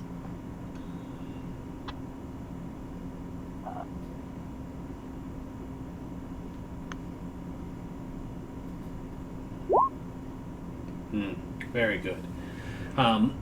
While you're briefly panicking, the doors to the elevator close, shutting you away from the ground floor lobby, and the elevator starts to make its way up. Slowly, the numbers start to illuminate above the doorway as you're going, but as you're confined in this space, you look around and you notice that they had done a very good job of repairing the damage to this elevator, but there are still some noticeable burn marks within the metalwork that is kind of done over in like a gold bronze color sheen to it. There's some very noticeable burns and even a bit of blood staining that had seeped a little too deeply into the carpet that didn't get picked up, and you faintly smell the familiar scent of Raksha, one of your close friends, in this elevator. Whether it's just a trick of the mind or seeing all of these things in combination together, you get the sense that you're riding in the elevator that he had taken in his final moments. The first thing that I just get when he knows that this is like the place where Druxus probably died, and you know he hasn't seen the guy for a while. So when he smelled the scent, it's like, huh. Well, hello, old friend. Didn't know I'll be smelling you in here. I hope this is not where my scent's gonna be left at. Where did you plan to be smelling him? No, I'm just kidding. Didn't know I'd smell you here. I'll smell you later. Smell it later! The elevator door opens up. Smell it later! Oh! Never mind. Prince. The prince is there. The prince is there. Just make myself a fool in front of the prince. Yep. Nah, it's not gonna do that. And it's not long before there's finally the ding of hitting the top of the elevator, or top of the elevator shaft, top floor of this hotel. The doors slowly slide open, and the sound of music starts to come into the elevator room from down the hall. Oh dear, a female deer. That would be scary, actually. That would be scary. Terrifying. Ah. No. Sorry. That's all right. No, but instead, it is just a very dark melody that's being played on this piano. It feels soft and mournful. The keystrokes are very deliberate and passionate as they're being played, and as you step out into the main hall, you see that it ends before a set of double doors that have an archway of wrapped rose vines, the thorns prominent along each side of the doorway before the mantelpiece above the door has a blooming rose on it, and two finely dressed guards open the doors so that the music can flood in to the hall much louder now, and as you continue forward, you see the prince's penthouse, the same scene that everybody has had to step forward and present themselves to the Prince of Vancouver, but now it is Ajay's turn. The carpet leads to a pair of fine European couches that sit with a large, elegant coffee table between them. This dark blue piano is off to the side near the windows that overlook the city skyline. And it's not the prince who's playing the piano, but there is a pale-skinned, dark-haired individual who is busying themselves on it, playing the music for a woman dressed in a really elegant-looking white dress that complements her rich chocolate skin and the dark raven hair that cascades down past her shoulders. She's holding a glass with a very obvious dark crimson liquid inside, and she raises the glass when she hears you approaching, and she says, "My, it is unheard of to have so many visitors coming to my city within such a short time frame. I am honored to make your acquaintance and to have you here in my fair city." And she turns, and you see her in her full radiance. This is the Prince of Vancouver, Sienna. Ajay quickly kneels down, and that's it. That's what he does. He just kneels down to pay his respect. Yeah, he doesn't. He get the impression that he's not allowed to talk unless he's been given the okay for it. So yeah. And she makes her way towards you. Her feet soft, moving across the marble floor that isn't covered by elegantly drawn out carpet, but the soft click of her heels clack loudly in your ears, even though her footfalls are very deliberate and gentle. She is standing in front of you now, looking down her nose towards you, and she reaches with a hand to lift your head up to meet her gaze. "Tell me, where have you come from?" I'm a long way from where this place is. Mm-hmm. That's for sure. And where is this place? Somewhere on the other side of the world. There are so many places on the other side of the world. You don't appear to be Japanese, nor Chinese. You don't appear to be African like myself, nor Australian. Indian? No. Tell me, where are you from?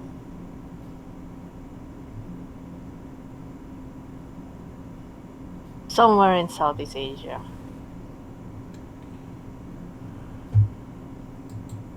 You feel... Somebody message me. If Yes, he's Ark, spoken why to my not? head. Yeah, that actually works. It wasn't intentional, but you know, that is a person that is a prominent figure for that sort of thing. Yeah, he would be there. What? That spineless little worm. Am I the spineless little worm? No, it's the man playing the piano. I'll link Okay. I'll link a picture for you. I'm scared. Because I'm I totally forgot that I made up a person, but Ark was like, "Is it this guy?" And it's like, "Yeah, it could be that guy actually. Let's make it that guy." Yeah, and then the Scourge comes out, and he's like, "When am I gonna be important?" And you're like, "Never." Let's see. Anthony. Hey, douchebags. Man, the Prince B. I mean, I'm not really trying to hide how. This was the gentleman playing the piano. Be vague. Hmm? Just the be vague and then the nothing. What? I'm not reading what you're reading. In the Discord. Josie, be Josie, vague. be big. Yeah. No, but I can't. linked what the man playing the piano looks like there. That's his picture in all of his glory. I can't. I'm not strong enough. Where'd you link it? It's in the game. Roll 20, hun. There you go. Oh. There is, because I was saying he's like overly vague. yeah, he said absolutely nothing. I need to open up powers real quick because you are going to get some Toreador magic worked on you. Oh, if she's trying to like pick up my brains, I have unswayable mind for 42.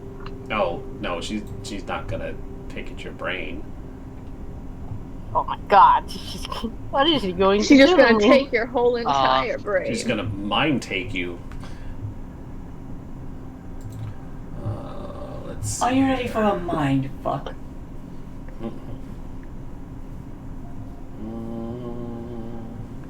Not lying. If that's what she's trying to see. I need wits plus composure from you, please. Oh lord.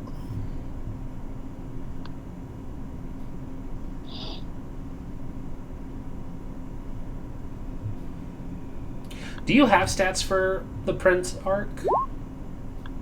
I do not have any set out. Okay, I'll make them up. You could also just set a DC, essentially. Well, this is an They need opposed X roll. amount to succeed. No, she's using a power, so I have to actually roll it. Did you Actually, one of the parts of vampires that you can have it essentially so that you don't roll, if you prefer playing that way. I suppose. AJ, of course I have to ask, would you like to re-roll any of your dice? I mean, that's a success, right? Is it a success? One of Maybe. those. You'll never Actually, know. all of them are successes. You don't have anything to re-roll, do you? Oh, you He have, has one. you have one. You have one. You can re-roll one. Okay, I like to reroll one then. Okay. Also, the stream is all kinds of fucked right now. The stream is all kinds of fucked. Oh yeah. Oh, Oh, gee. The camera's fucked again. it might be because I had to leave and then come back. No, this is just what it does sometimes. Oh, where did it go? It's not showing up at all. Hold on. That might be on my end, not so much the stream being fucky. Actually, no, it is the stream being fucky. It just lost control of those. I don't know why it does that. Sometimes it just drops these cameras. Mine just came back. I know yours just came back. I just turned it on. It's because we're all too collectively attractive. Yeah, it couldn't handle True. all of that business. Our beauty is blinding, quite literally. Quite literally, quite literally. Oh, look at that! You managed to get one. So even though I had you roll, it is not enough. You are under entrancement. So the vampire only needs to gain the subject's attention and win a contest. The effect lasts for roughly 1 hour plus 1 point per margin of the win. Vampire can renew this effect immediately, but failure, blah blah blah blah. After succeeding, the user adds dice equal to their present, blah blah blah blah. Did I use the wrong one? What do trans do? I'm just... I was thinking it's basically I'm looking for the one that's the single person focused awe.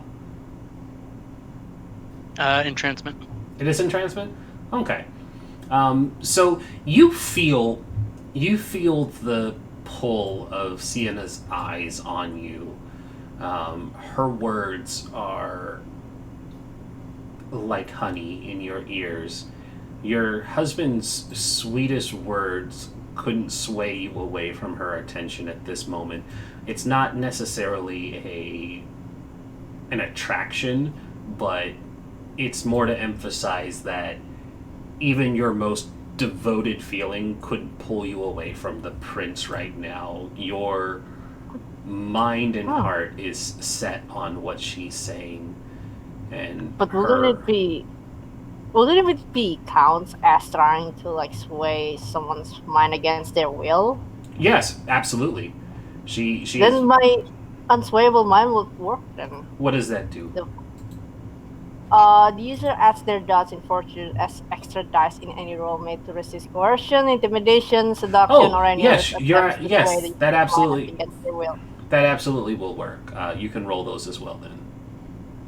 Okay, so my fortitude is 2, so 2d10. 2d6 or 2d10. 2d6. Yeah, 2d10.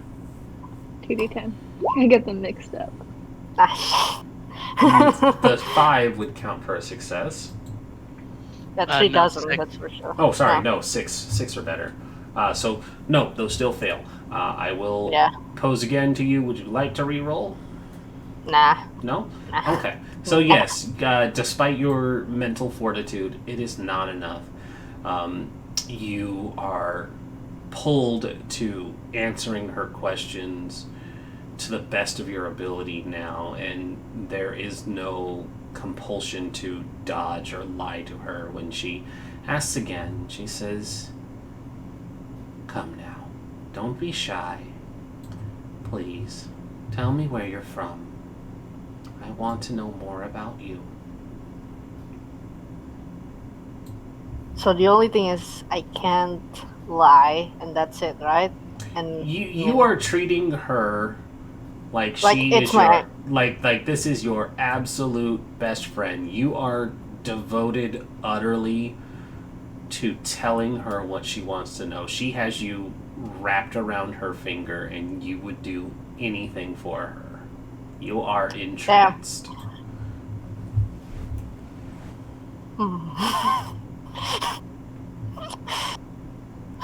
Okay, then there's nothing dodging this, I guess. Well, I just gotta be JJ. Well, when I just hears that and he gets affected by the mind thing, he's kind of like feels a little bit of ease. He's not stiff anymore, and he's looking up willingly right now. It's a little bit relaxed. His posture is a lot more relaxed, and he's like, "Oh well, I come from Indonesia, so a lot of people, they confuse me with a lot of other people from the Southeast Asia. I just live in a little woods out of in the middle of nowhere, literally middle of nowhere, and well, yeah." Well, that was quite rambly and didn't actually answer my question. I'm sorry. I'm new to this place. Literally, I've never been here before. I've heard about this kind of place though. And Heard yet you about still it. haven't actually told me what I wanted. Well, you asked me where I come from. I said I'm from Indonesia. That's it. It's the country I live in. I grew up in. What city? So where I come from. I'm from Bali. It's a little island right next to Java, but Do you know your prince there? well, we don't have a prince. Well, no, we do have a prince, but it's not a lot of people have seen her before. But from what many mortals have speculated of our prince, well, she's a real beauty. Well, just like yours. I mean, what I'm trying to say is that she's as beautiful as you. You flatter She's me. Go No, on. I'm not flattered now. No, I'm please being continue flattering me. I want to hear more. As far as the prince goes, well, it's related to the folklore that the immortals have created for our kind.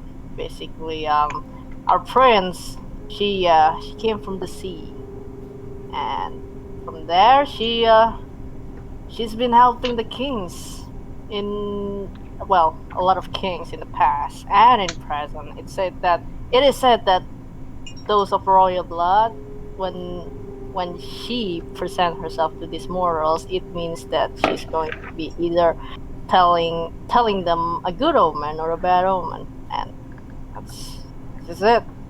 A very interesting story. What brings you to my kingdom then? Honestly, I was just teleported here. Teleported? Yeah. You associate with mages? No, it's not I associate with mages. Someone came up to me and told me that my She smiles and she says, very curious. Just the other week, I met another individual from Indonesia. I don't think Raksha ever said that. Oh. I don't think Raksha Oh, ever he told... didn't have to say. No, I'm saying this out of character. Mm-hmm. He didn't have to. He didn't have to say. It wouldn't have been hard to find out who he was. I saw that pinky come out, Kay. All fancy drinking your beer.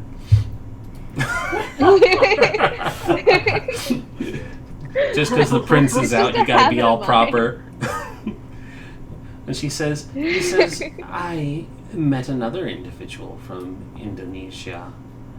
You could not mistake it. The same. He had the same look about him as you did. Yeah.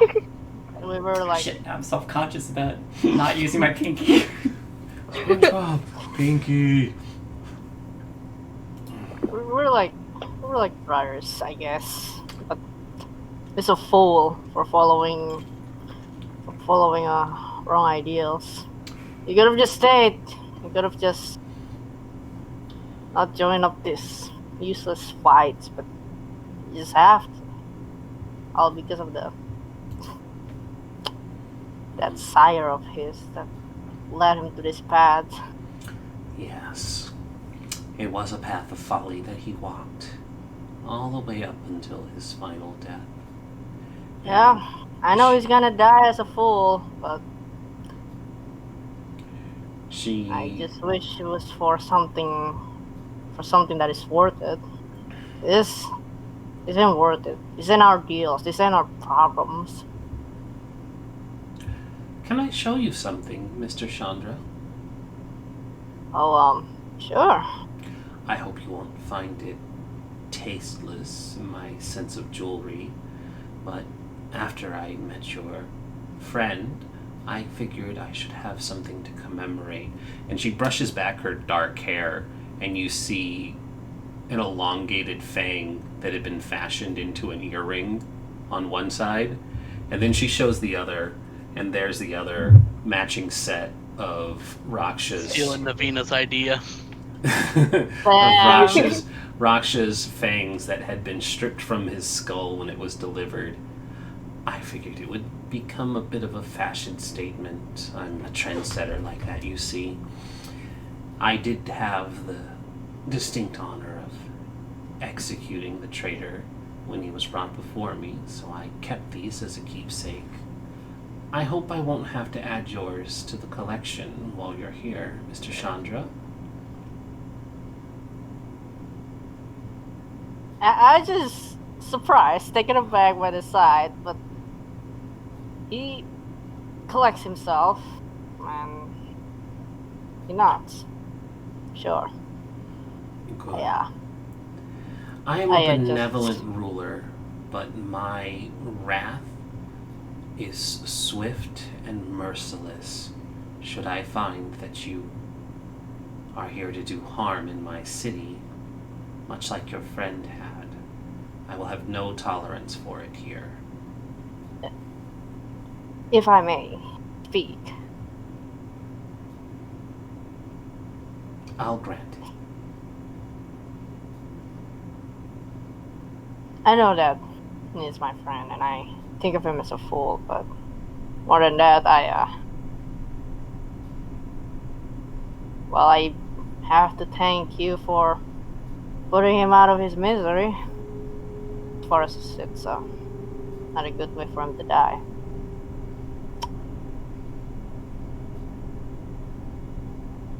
It would have been great if I were the one to put him down at least, then put him down the way he wants, but I already received that.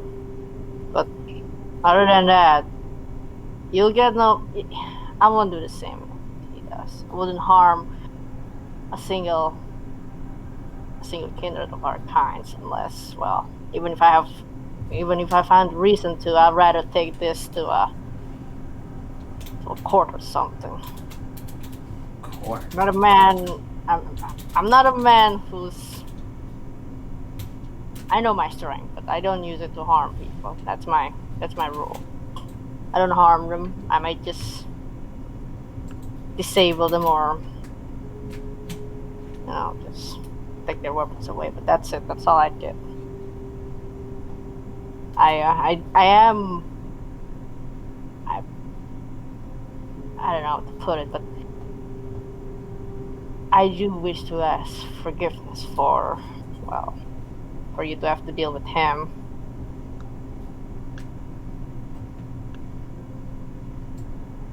It shouldn't be causing trouble to other people, especially not you. And while the entrancement is holding, she takes a step closer to you and says, "Mr. Chandra, you would tell me if the friends you have downstairs were planning anything problematic, wouldn't you? Any dissent or infractions upon my rule of this city?" We're trying to help around here. We're trying to do a mission right now, and we're just gonna do it in a peaceful way. That's all we're gonna do. We're not trying it. Tell me more about this mission.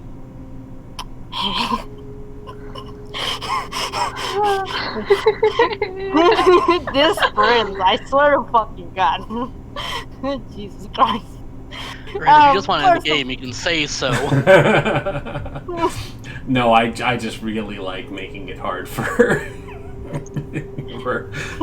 Or Noah. Poor Noah. Honestly, I'm just like, can I even roll to resist? No! No! My panicking brain.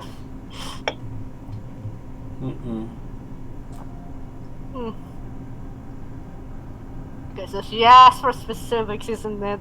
Yeah, she said, tell me about it. I mean, I do have another meeting later tonight. Honestly, I don't pay attention much. I've just recently been here, and they've been planning stuff without me, so... I mean, as far as I know, Aldrich's got a lot of plan on his plate, and... I just know we're doing something for the Tremere, and I don't know what it is. They don't play. You guys can't... No, he's actually not paying much attention if you think about it. It's like, yeah, I'm just gonna be here, y'all just do what you guys do, I'll do what I do. I'm chiming in whenever I want. Plus, she's asking what my friends are doing. Okay, back to AJ. The little girl, the little Sybil, I don't know what she's up to. She said she's finishing a painting in the back of the bar, and as far as I know, it's looking very, very incredible. I tell you that. And as for Josie, she's meeting up with some new friends, and that's all I know. What about the serpent? The serpent?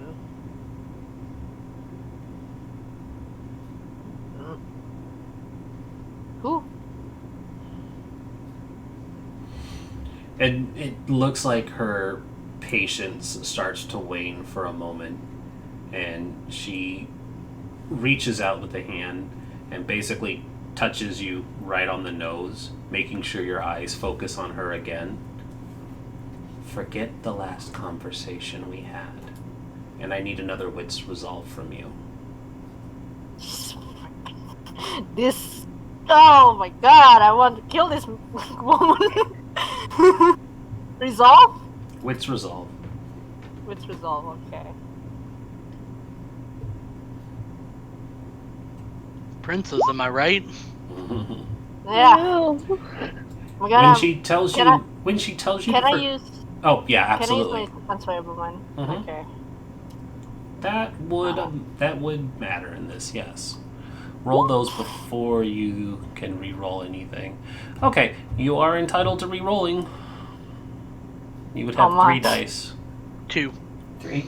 3. He has 2 successes Oh, of his you're right. 4, and then he failed one of. 3. So yeah, you can roll the Yeah. 3 failures. Yeah, I'll do it.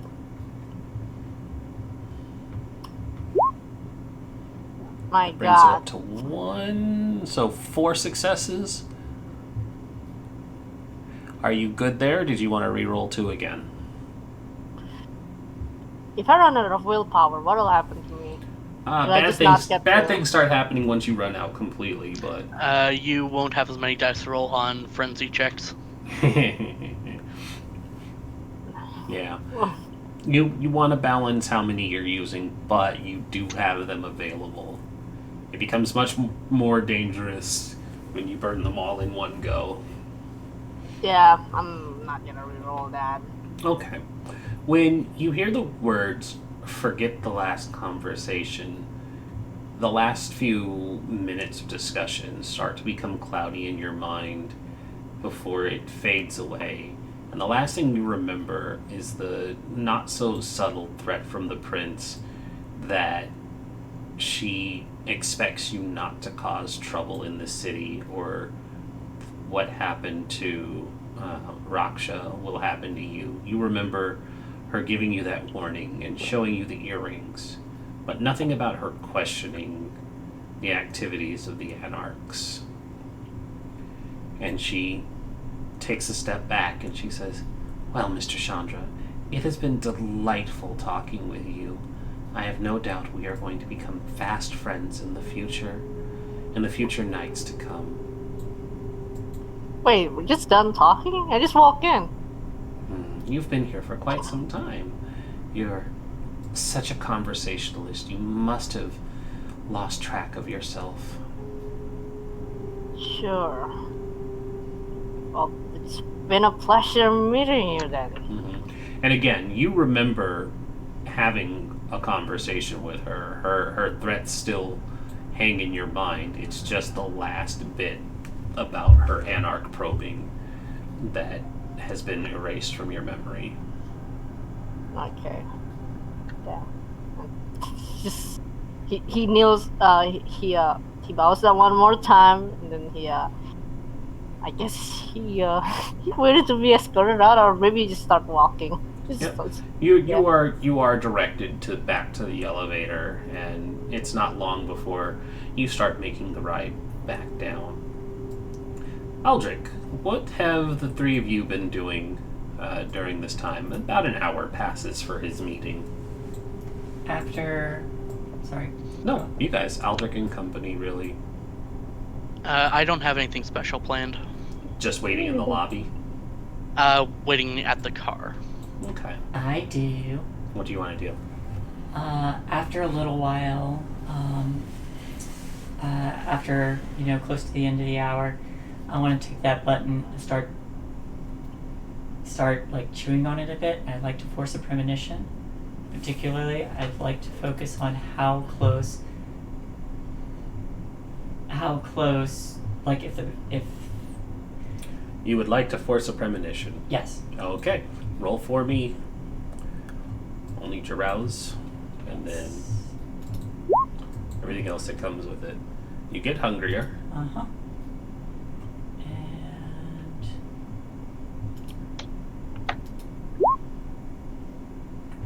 And I will... It doesn't show me if you criticaled on the stream. I'll reroll.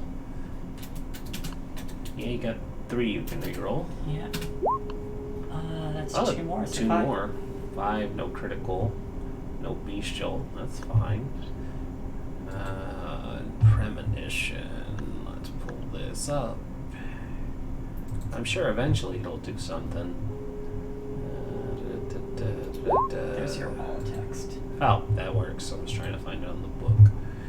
Alright.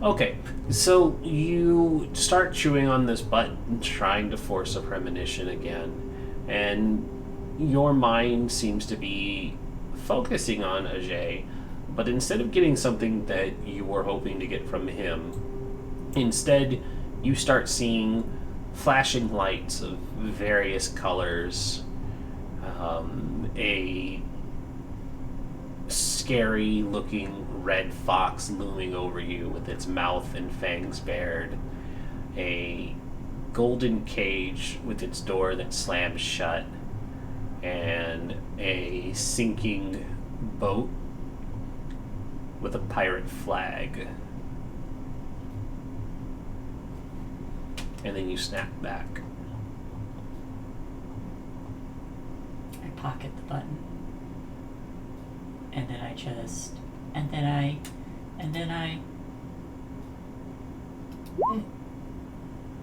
try to fade. I just curl up into a ball.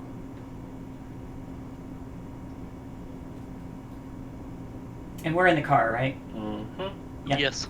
I curl up into a ball on the floor and I fade. Yep. And Sybil fades from view. Aldrich, your phone rings. Okay. You see that it's the number for the Velvet Getaway. Okay, I'm going to step out of the car Mm-hmm. and walk a couple feet as I answer. When you answer the phone, you hear the panicked voice of... I lost it. Oh, there we go. You hear the panicked voice of Ilda. There's the sound of gunfire in the background, and Ilda's like, "Oh my God, they're coming! You have to help us, Aldrich! Please let them know that." And she's like, "Oh no, they..." And you hear the phone go off the hook.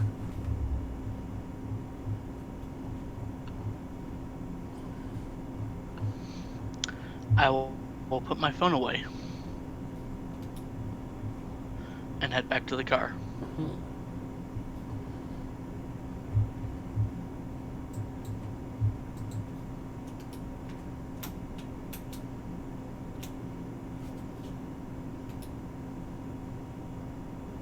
Welcome back.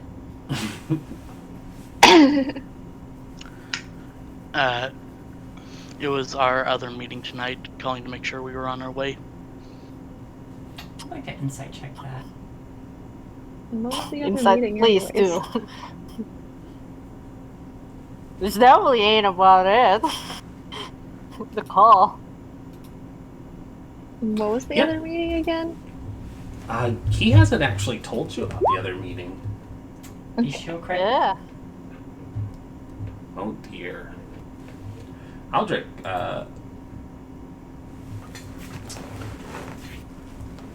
I suppose you should roll as well.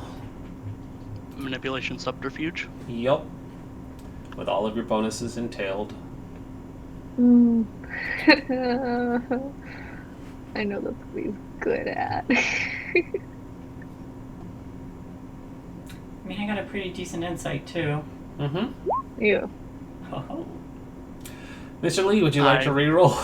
I would like to reroll. Fail. I mean, he only has to get there. I will spend another willpower. Alrighty. God damn it! There it is. Oh. Fuck. So Sybil, You have no real reason to question what he said outside of what your premonition showed, and your beast, you can feel it scraping up against the cage, and it whispers into your ear. Yeah, meeting. Don't trust the meeting. He's not. He's a serpent. But that's it. You can't place what's wrong with it, but the beast feels uneasy. It might just be the paranoia from your vision. I start feeling around. Is Josie in the backseat with me? Where is Josie? Yeah, I picture Josie in the backseat. Aldrich usually rides shotgun. Yep. I grab her leg and tug while I'm invisible. You would not be invisible. I'm not invisible anymore.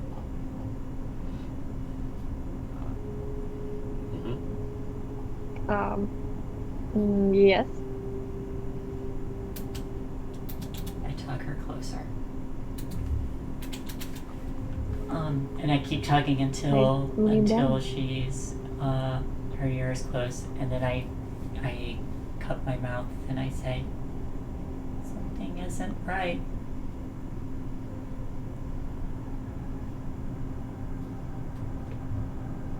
Thanks. And I sit back up and say, so Audric, what's this meeting? A powerful Malkavian asked to speak with us tonight. Huh. It's on neutral ground, so it should be fine. Does that set up alarm bells? Does it? There are plenty of Malkavian in the city.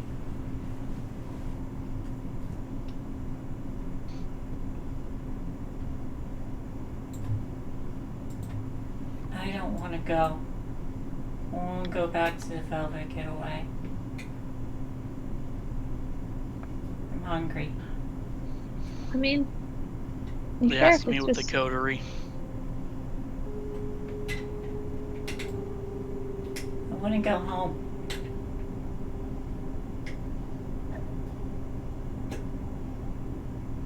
Well, I mean, if we're all asked to go, we all need to go. I want to go home.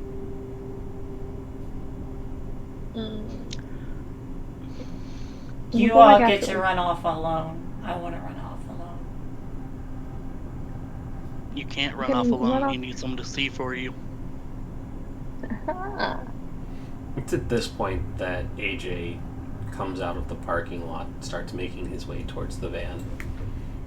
The first thing that you guys notice is that he's going to be like rubbing his head, like trying to remember what the fuck just happened, and you can see something's wrong with him. You remember having a very pleasant conversation, and you're not really sure what the big deal is with not liking the Camerilla. But the prince was very nice to you.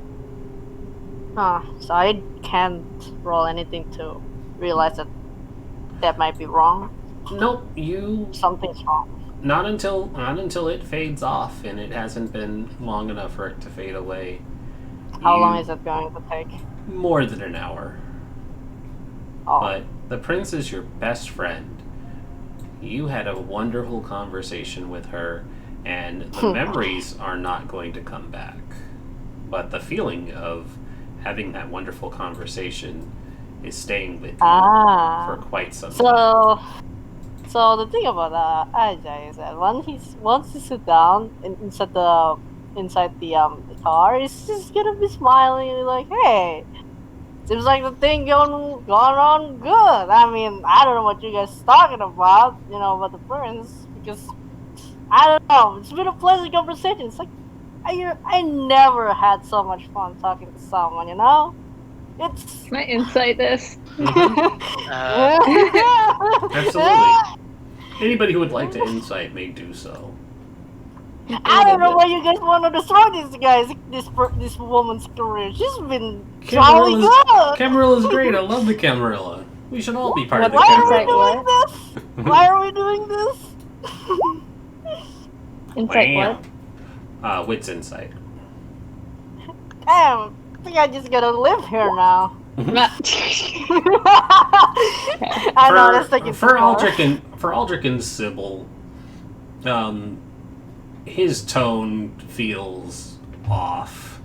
It may not necessarily not be believable that he feels that way, but I mean, this is a person who showed up after his friend was killed by the person he had to go have a meeting with. For him to be like, the lady's not so bad, I'd have a beer with her, you know, we're best friends now. It feels very off. I deal with enough mind shit. Hmm? Did you forget that she murdered Raksha? That I know of, and honestly, it wasn't really her fault. I mean, he was seeking troubles. That's all Sire's freaking fault. Because if Raksha hasn't been impressed by that fucker right there, she would have still lived. Maybe not this long, but he'll live a good life, you know. And honestly, I don't want to trouble the prince, but you know, Raksha did trouble the prince, so it's kind of his fault. He could just be cold-hearted and look at Ajay. What? I ain't wrong. He's definitely not himself right now. God damn it. I'm having too much fun playing this. You're on a roll today. I know. A singular roll, because that's all I've been getting. Would you like to spend a willpower? Me as a player would? Is it so? The thing I'm confused about willpower is, I personally don't think Josie's looking too hard. I'm more giving you the roll because she was touching you and right next to you before she started doing this. Then yeah, I will. Aldrich is distracted talking to Ajay. That's a crit. That is a crit. Yep. So, Ah, shit! So actually, that would That's put you. double. That'd put you at 4. So wouldn't that it? is 5. that's 5. 5. I got Just the one. two successes plus 2 for the crit, plus the one she got before. Right. So that puts you at 5. So Josie, you see that Sybil has the door open and is starting to stumble her way out without Raksha or not Raksha, Aldrich or Ajay noticing just yet while they're having this conversation. She's like halfway out the door. Can I grab her? Grab her by the scruff of her neck. Yeah, you may absolutely grab her, and if she tries to resist, I will need rolls. Yep. Do it. So It's not like, I don't picture it being like an angry. It's more just like a. Come on. It's not like grabbing a puppy by the scruff of their neck. I'm not like, come on. But she is trying to get away. So are you going to try and hold on I was to saying her? more for flavor. But yeah, no, definitely hold on. I was saying like, for like, getting the logistics of it. Mm-hmm. Not logistics, the picture in your head. Let me have a strength plus brawl, and it does count as grappling because you're grabbing her. And Sybil, And I also have kindred. Yeah, that's true. And I need a Dex Athletics for Sybil. Shit. I really suck today. Nope. Not that it mattered. I mean, it's another 10, but yeah. So you catch Sybil by her collar. I want to go back to the Velvet Gateway. I want to go there.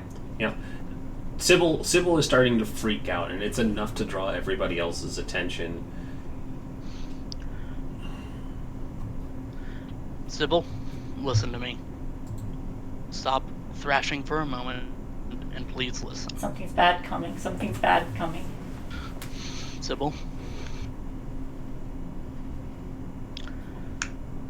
We are a coterie. You have to trust that we all have in mind what is best for the coterie. Are you willing to help us with this task? Because if not, I'll set it up for you to go back to Seattle.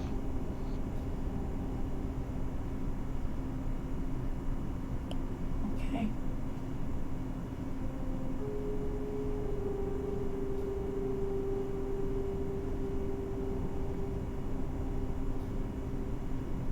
Okay.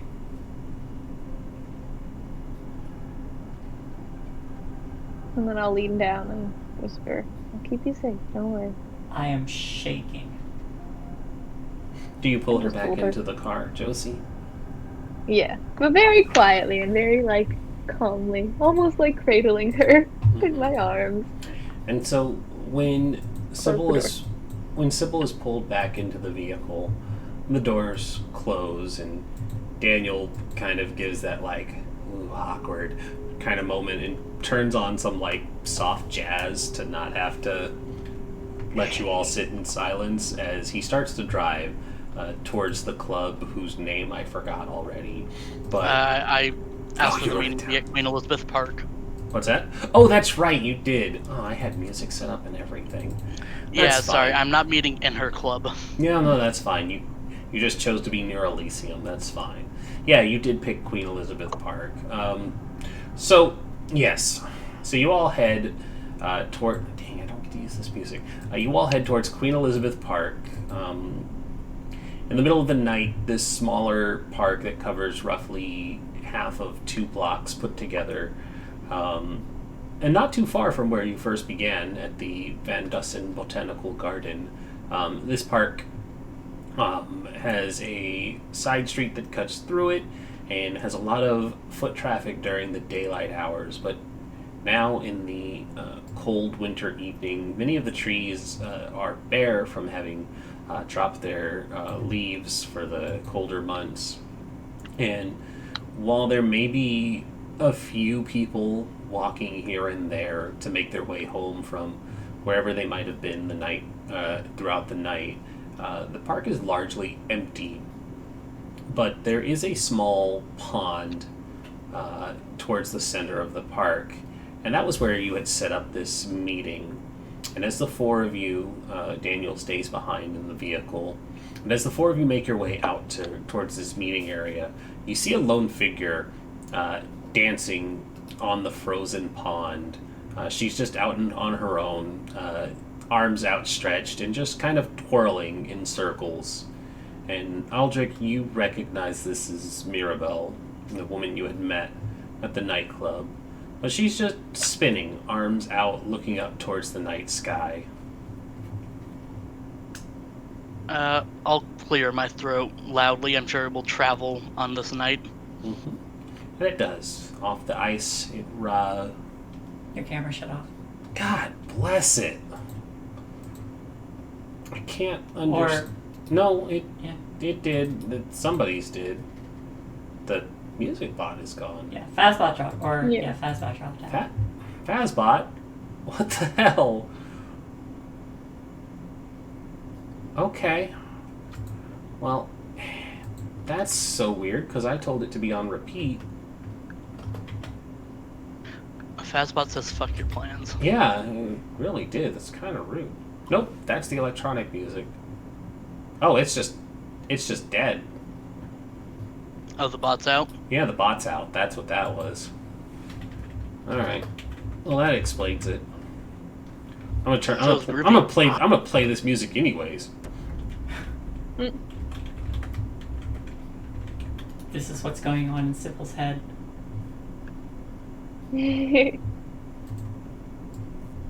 No, Josie probably has put headphones in Sybil's ear and is playing this music.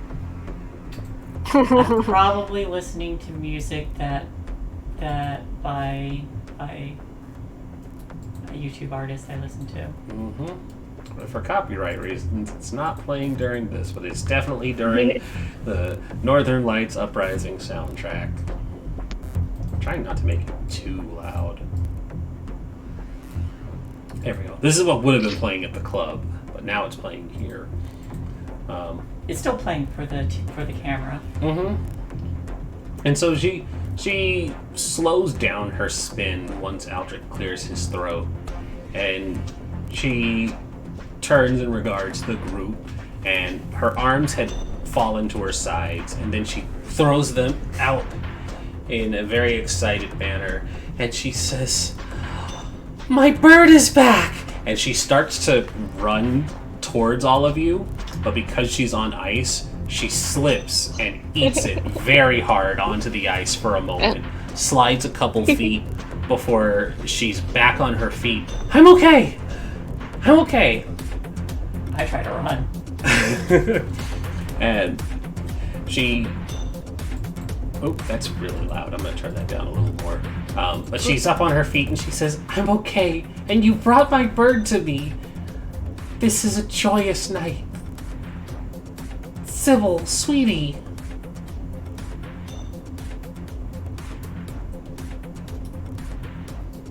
Oh, there he is. Oh, you had your chance. You had your chance. Stop messing up the cameras. But she looks towards the coterie and has her arms outstretched, like wanting a hug. And she's like, Sybil, come to me, my darling. I'm trying to bolt. I don't know which direction, but I'm trying. Roll a d8. I still want to hold her. Mm-hmm. This will determine the random direction. So 1 would have been forward, and it would have gone around. So 4, you would have turned around and booked it in the opposite direction. Josie, you're holding her? Yeah, still. Okay. So you guys play this out amongst yourselves, but she is slowly making her way towards the coterie with her arms outstretched. Mr. Lee, you've done such a wonderful thing bringing my bird back. I'm gonna try to get free. It's not gonna work, but I'm gonna try. Okay. Here goes my one dice. She's here for the meeting. If she decides she wants to stay, Josie keeps a firm grip on you. But she does want But to... I do have her behind me. Like it's like I'm holding her, but like You've got her still sort of her in front hand of as her. she's trying to pull away like a stubborn child. Yeah, but I'm also keeping her, like myself, in between her and everyone else. Because obviously she is not liking this, and obviously this person is talking about keeping her, and then I'm just like, not gonna happen here. And she flashes a smile to Aldrich, and she says, of course she wants to come back. Of course she wants to come back to her dear mother, her sire. I'm the one who gave her life when she would be dead. Sybil, please.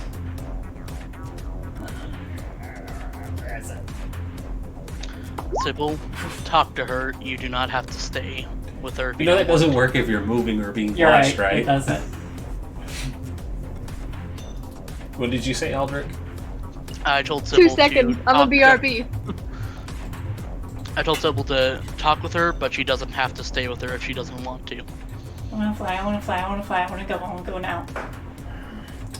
Birds are not meant to fly. Birds are meant to be in the cages where they can sing like they're supposed to. I wanna fly. I wanna see more.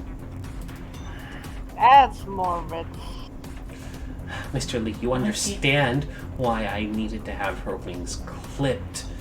These notions of flight and escape, they're unthinkable for a girl like her. She needs to be in the cage where she belongs. It's safest there for girls like her. Oh. You should put a little fate on her.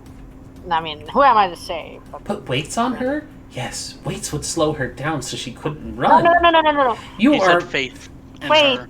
Faith. Yeah, fate. No. You know, Faith is bad. Faith burns. What kind of awfulness are you trying to bring into my home? Speaking of faith.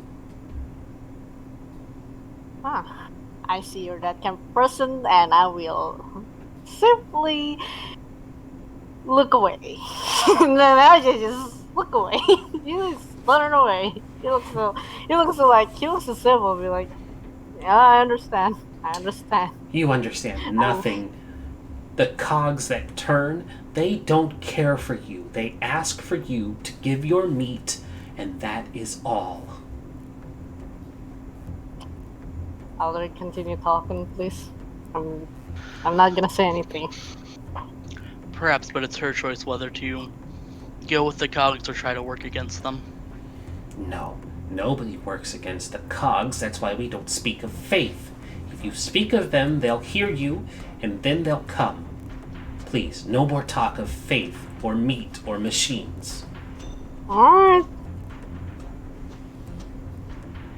Can we go on then? Yes. You have a chance to ask Sybil if she wants to go with you. If she does not, then that is the end of the meeting. So give your best speech.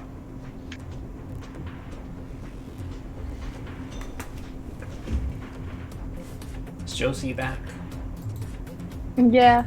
Okay. Josie, your phone rings. The caller ID shows the Velvet Getaway. It rings once, and then it immediately call ends.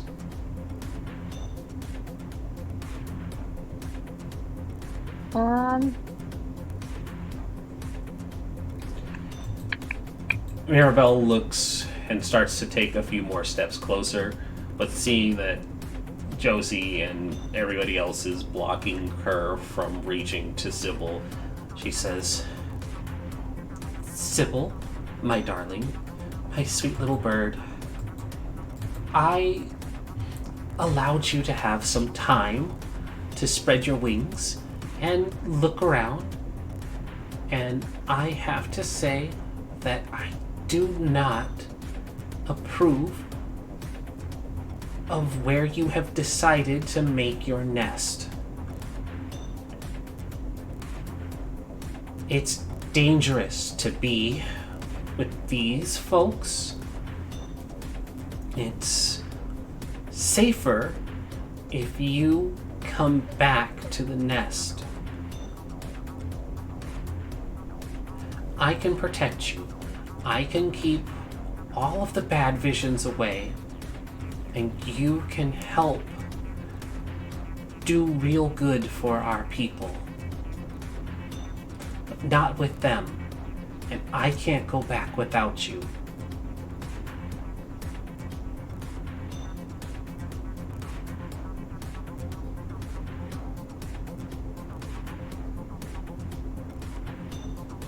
I can introduce you to more like us. People who can help you. One of them is even a pirate. Do you want to meet a pirate? Pirate ship sinks. No. The pirate ship sank the bad boat.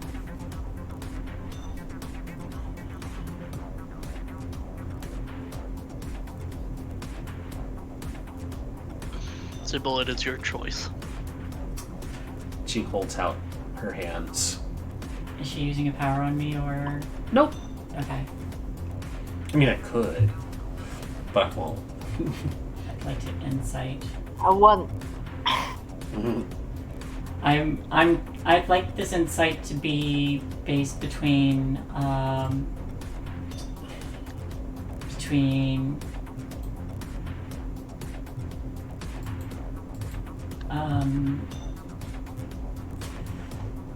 Aldrich and Mirabelle. Which one of them is more dangerous right now? I kind of want to have AJ say something to her too, but I'm not sure if I should speak again. I just been talking too much. I feel like, I don't know.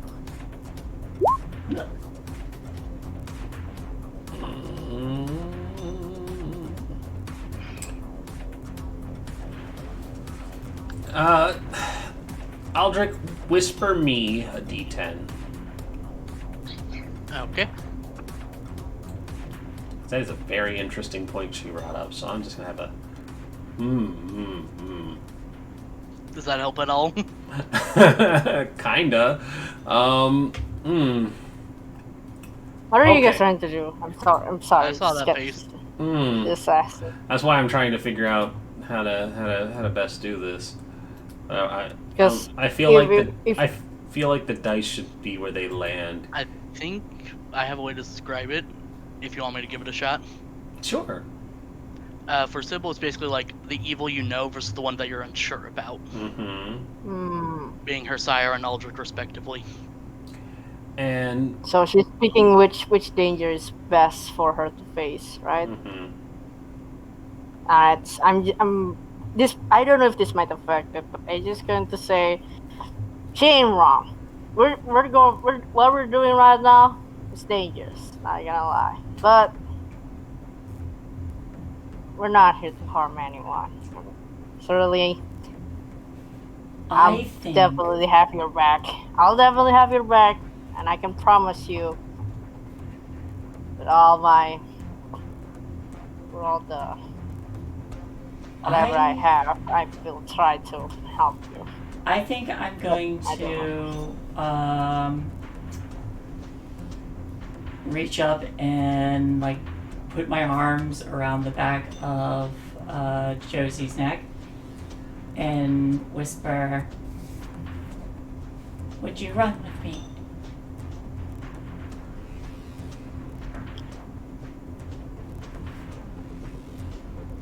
Were you talking to me? Yes. I'm so sorry. I completely zoned out for like a minute. she asked if you would run with her. Run where?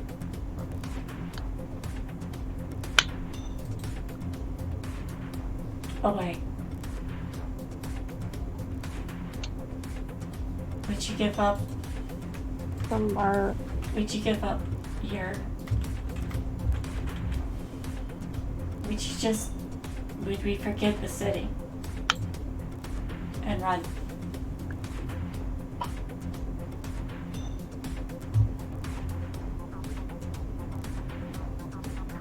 Josie would think for like 2 seconds, and there's obviously like hesitation, and like she is like thinking, mostly trying to figure out how to word it. But she ultimately ends up just saying, "No, I'm sorry." I'm gonna bite her hand to try to get her to let me go. Oh, well. That. Okay. That Strength Bite plus my hand. roll -2. Yep. That's 0 dice. You always roll 1. Strength. Where are you, strength? Damn. Just roll a d10. You can... You'll always roll 1. Just roll. I did. Okay. Josie, you don't have to roll anything because you can beat 0 without trying. She bites down onto your hand, but it doesn't break any skin, and it's very much like a panicked child trying to escape. She bites down, she tries to pull away, but you stated earlier that you have a grip on her. And Mirabelle straightens up and she says, "You see? This is what I mean. This child needs direction. This bird needs to come back to somebody who can help her."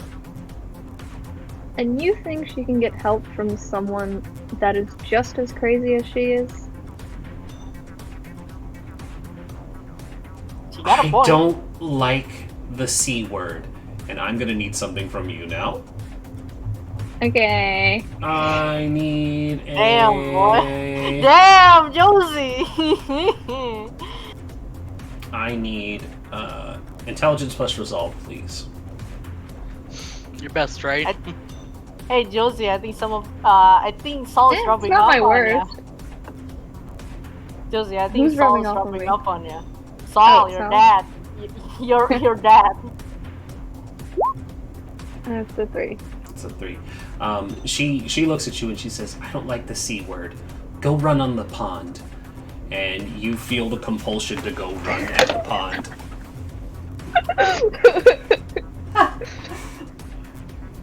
Can I resist the compulsion or no? That or is was that your what that chance was? to resist. Ah, fuck. Okay. Oh, I need to make a rouse check for her. Hold on. Let's see if she gets hungry. Can I grab Josie before she can? You can try. You can certainly try, but to the best of Josie's ability, she has to go run on the pond. I mean, I can try. I'm willing to try. What do I need to roll to like That's yank her back? It's a strength athletics, and Josie, I need a dex athletics or acrobatics, whichever is your better. You are actively resisting being grabbed because you have to act out your instructions. I see. And Mirabelle, I prefer if you didn't use... and keep in mind he is trying to grapple you, so you should have 2 more dice I should? because he's trying to grapple you.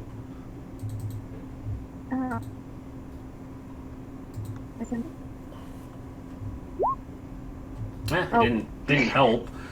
So you tie. Both of you give me a d10.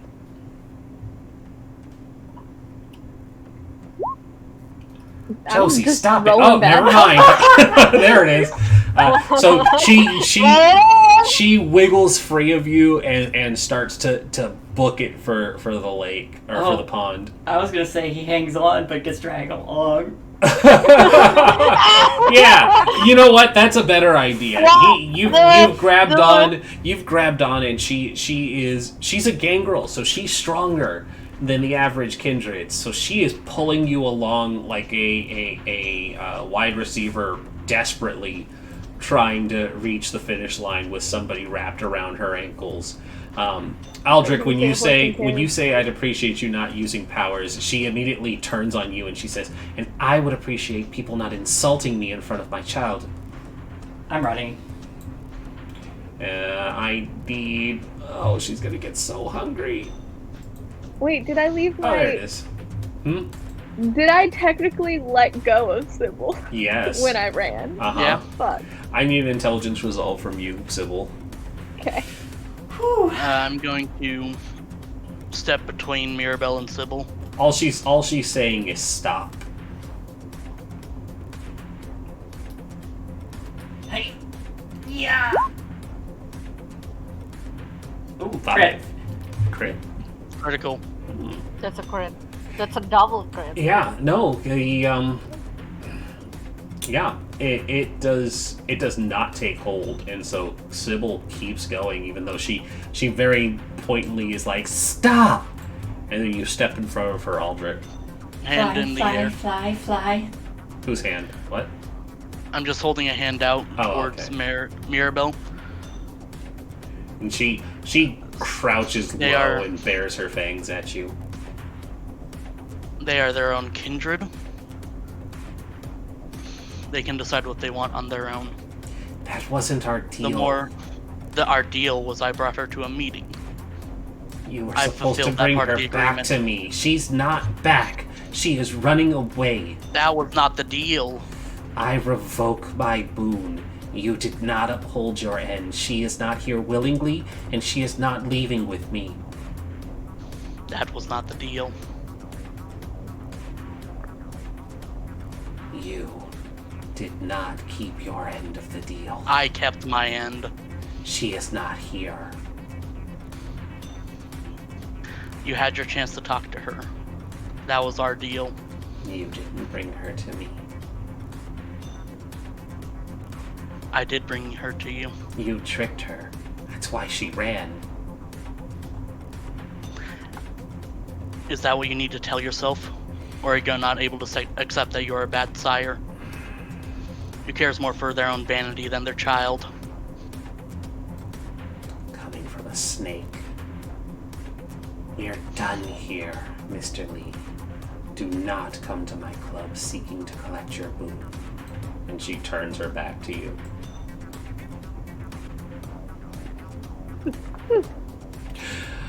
Josie, I need a Dex Athletics as you hit the ice at full speed. Okay. I do not have one in ice skating, so didn't think that would be a thing. Did not prepare for this. Dex athletics, you said? Yep. Ah! I do have acrobatics. Oh, acrobatics. Would it be can work. acrobatic? Yeah. It's to keep your balance, so I'll allow it. Stop! Is there any... okay, so I just get one, because it's not grappling or anything, and that's the only athletic one. Nope, you don't have anything to help you. 2. 2. I want to roll real power. I don't want to fall on my face. 2 is Let alone fine. into the 2 is cold fine. ice. You hit the ice running. Actually, you know what? Oh. No, it's not because you have a J hanging onto you. Yeah. So I was there, and also I want to ask. mm-hmm. She was going to take a fall damage because ice, right? She is absolutely yes. Okay, so I have this. Does it affect it? Weight of the Because I think I have the time to prepare because I don't know she's going to cannonball into a freaking during sudden ice. activating the power requires wits with survival roll difficulty 3. As long as the power is in effect, the vampire is immune to fall from. Well, it doesn't help her. Yeah, but You're just being dragged. Does Josie have weight of the feather? I mean, you won't take any damage from her falling on you. oh, I thought I thought I can help her by using. No, you can't. You can't help her. Damn. Well, can help ya. I'm sorry. I try. But yeah, I'll say you had time to prepare because you saw her dragging you towards this, and then she slips and she falls on top of you, so you take no collision damage, quote unquote, as Josie, surprisingly lightweight, falls on top of you. But Josie, you take 1 superficial. You take aggravated damage. Wait, what is superficial? Superficial Is that just a slash? Yeah, it's the slash. It's not the dangerous one. You won't die outright from falling on the ice. And this will recover after a night's sleep, a day's sleep. So Josie has taken off in one direction, Sybil has taken off in the other, Mirabelle has taken off in a third direction, leaving Aldrich standing there after this confrontation. We are at the 3 hours, so we're going to kind of conclude it here, but the scene is going to end with a new call ringing on Aldrich's phone. It beeps twice, cuts itself off, and then shortly after a text appears on his phone, and all it says is, "It's done. Unknown sender." There goes all the thin bloods. And that's where we're going to end tonight. Can I do one last thing? Yeah, absolutely. At that point, I'm gonna break the SIM card. The SIM card of your phone? Yep. Yeah. Yeah, he has throwaway phones. I have multiple throwaway phones. Don't worry. All right, well, that has been Vampire the Masquerade, Northern Lights, Uprising, where everyone betrays everyone. Ice skating. Ice skating. Oh man, how's I the get coterie it. I've gonna? been a perfect angel. I haven't betrayed anyone. How's a coterie gonna recover from this mess? The perfect angel is the reason everybody's in all the different directions. But hey, you still have at least, one boon in the works still. What now? Nothing. Don't worry about it. I mean, I think it's about time I talked to the heartbeat. Could talk to the heartbeat. Man. And kill them. Maybe later. Oh, that was an intense last scene. It was. It's like I love it too. And that was supposed I to enjoyed happen. roasting your sire. That was supposed to happen weeks ago too. Just kept getting kicked down the road. Now I can't wait for next week where we see what the fuck is going to happen. Yeah. Well, I'm being hunted now. Or now I know I'm being hunted. No one's hunting you. She just wants you back. There's a fox after the bird. No, there was. That's fine. I won't reveal what that is. I'm sure Ark knows exactly what that was.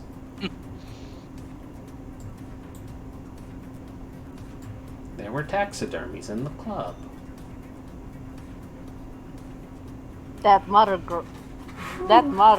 Was it a stuffed fox or Oh my a God. stuffed owl? Now I'm thinking it was an owl. There was both. The stuffed owl was the one on her desk that she was talking to. The fox was the one she was holding and petting. That's right. That's what it was. It was supposed to be the fox. That was the indication of the fox. Yeah, if Rin was gonna do something for Aldrich, it would have been a serpent. Mm-hmm. Oh, that It's kinda the whole would have been motif. good too. But yeah, the stuffed fox was supposed to be the fox was supposed to be a giveaway that you were going to a meeting with Mirabelle. Yeah, I picked up on it. Okay, good. Well, all right. Thank you to everybody who came out. We were at like 13 viewers at one point, which is pretty great for us Awesome. on this show. A lot of people were talking in chat, so that was awesome. A lot of people who followed. Vancouver by Night hosted us, so that was awesome. And hey, if you're still here, come back tomorrow. Well, not here tomorrow, but over on Encounter Roleplay, where I'll be in full cosplay, playing Cult Divinity Lost. I am Pilgrim. It's scary, and it's only gonna get worse. We're going to a doll village. I'm sure nothing bad will happen there. The Doll Village? Nah. Nah, I think the poll is still up. People can vote on where we go, but I think it's kind of unanimous that the doll village is winning. I think I voted for the hotel. Oh, well, I mean, we already did the hotel. Like, the hotel seemed neat, but it was like, we started at a spooky hotel. So that was just my view on that. The tunnel seemed fun, too. But anyways, we'll wrap up here so folks can get going, and y'all have a great night. We'll see you Thursday for Rocksteady.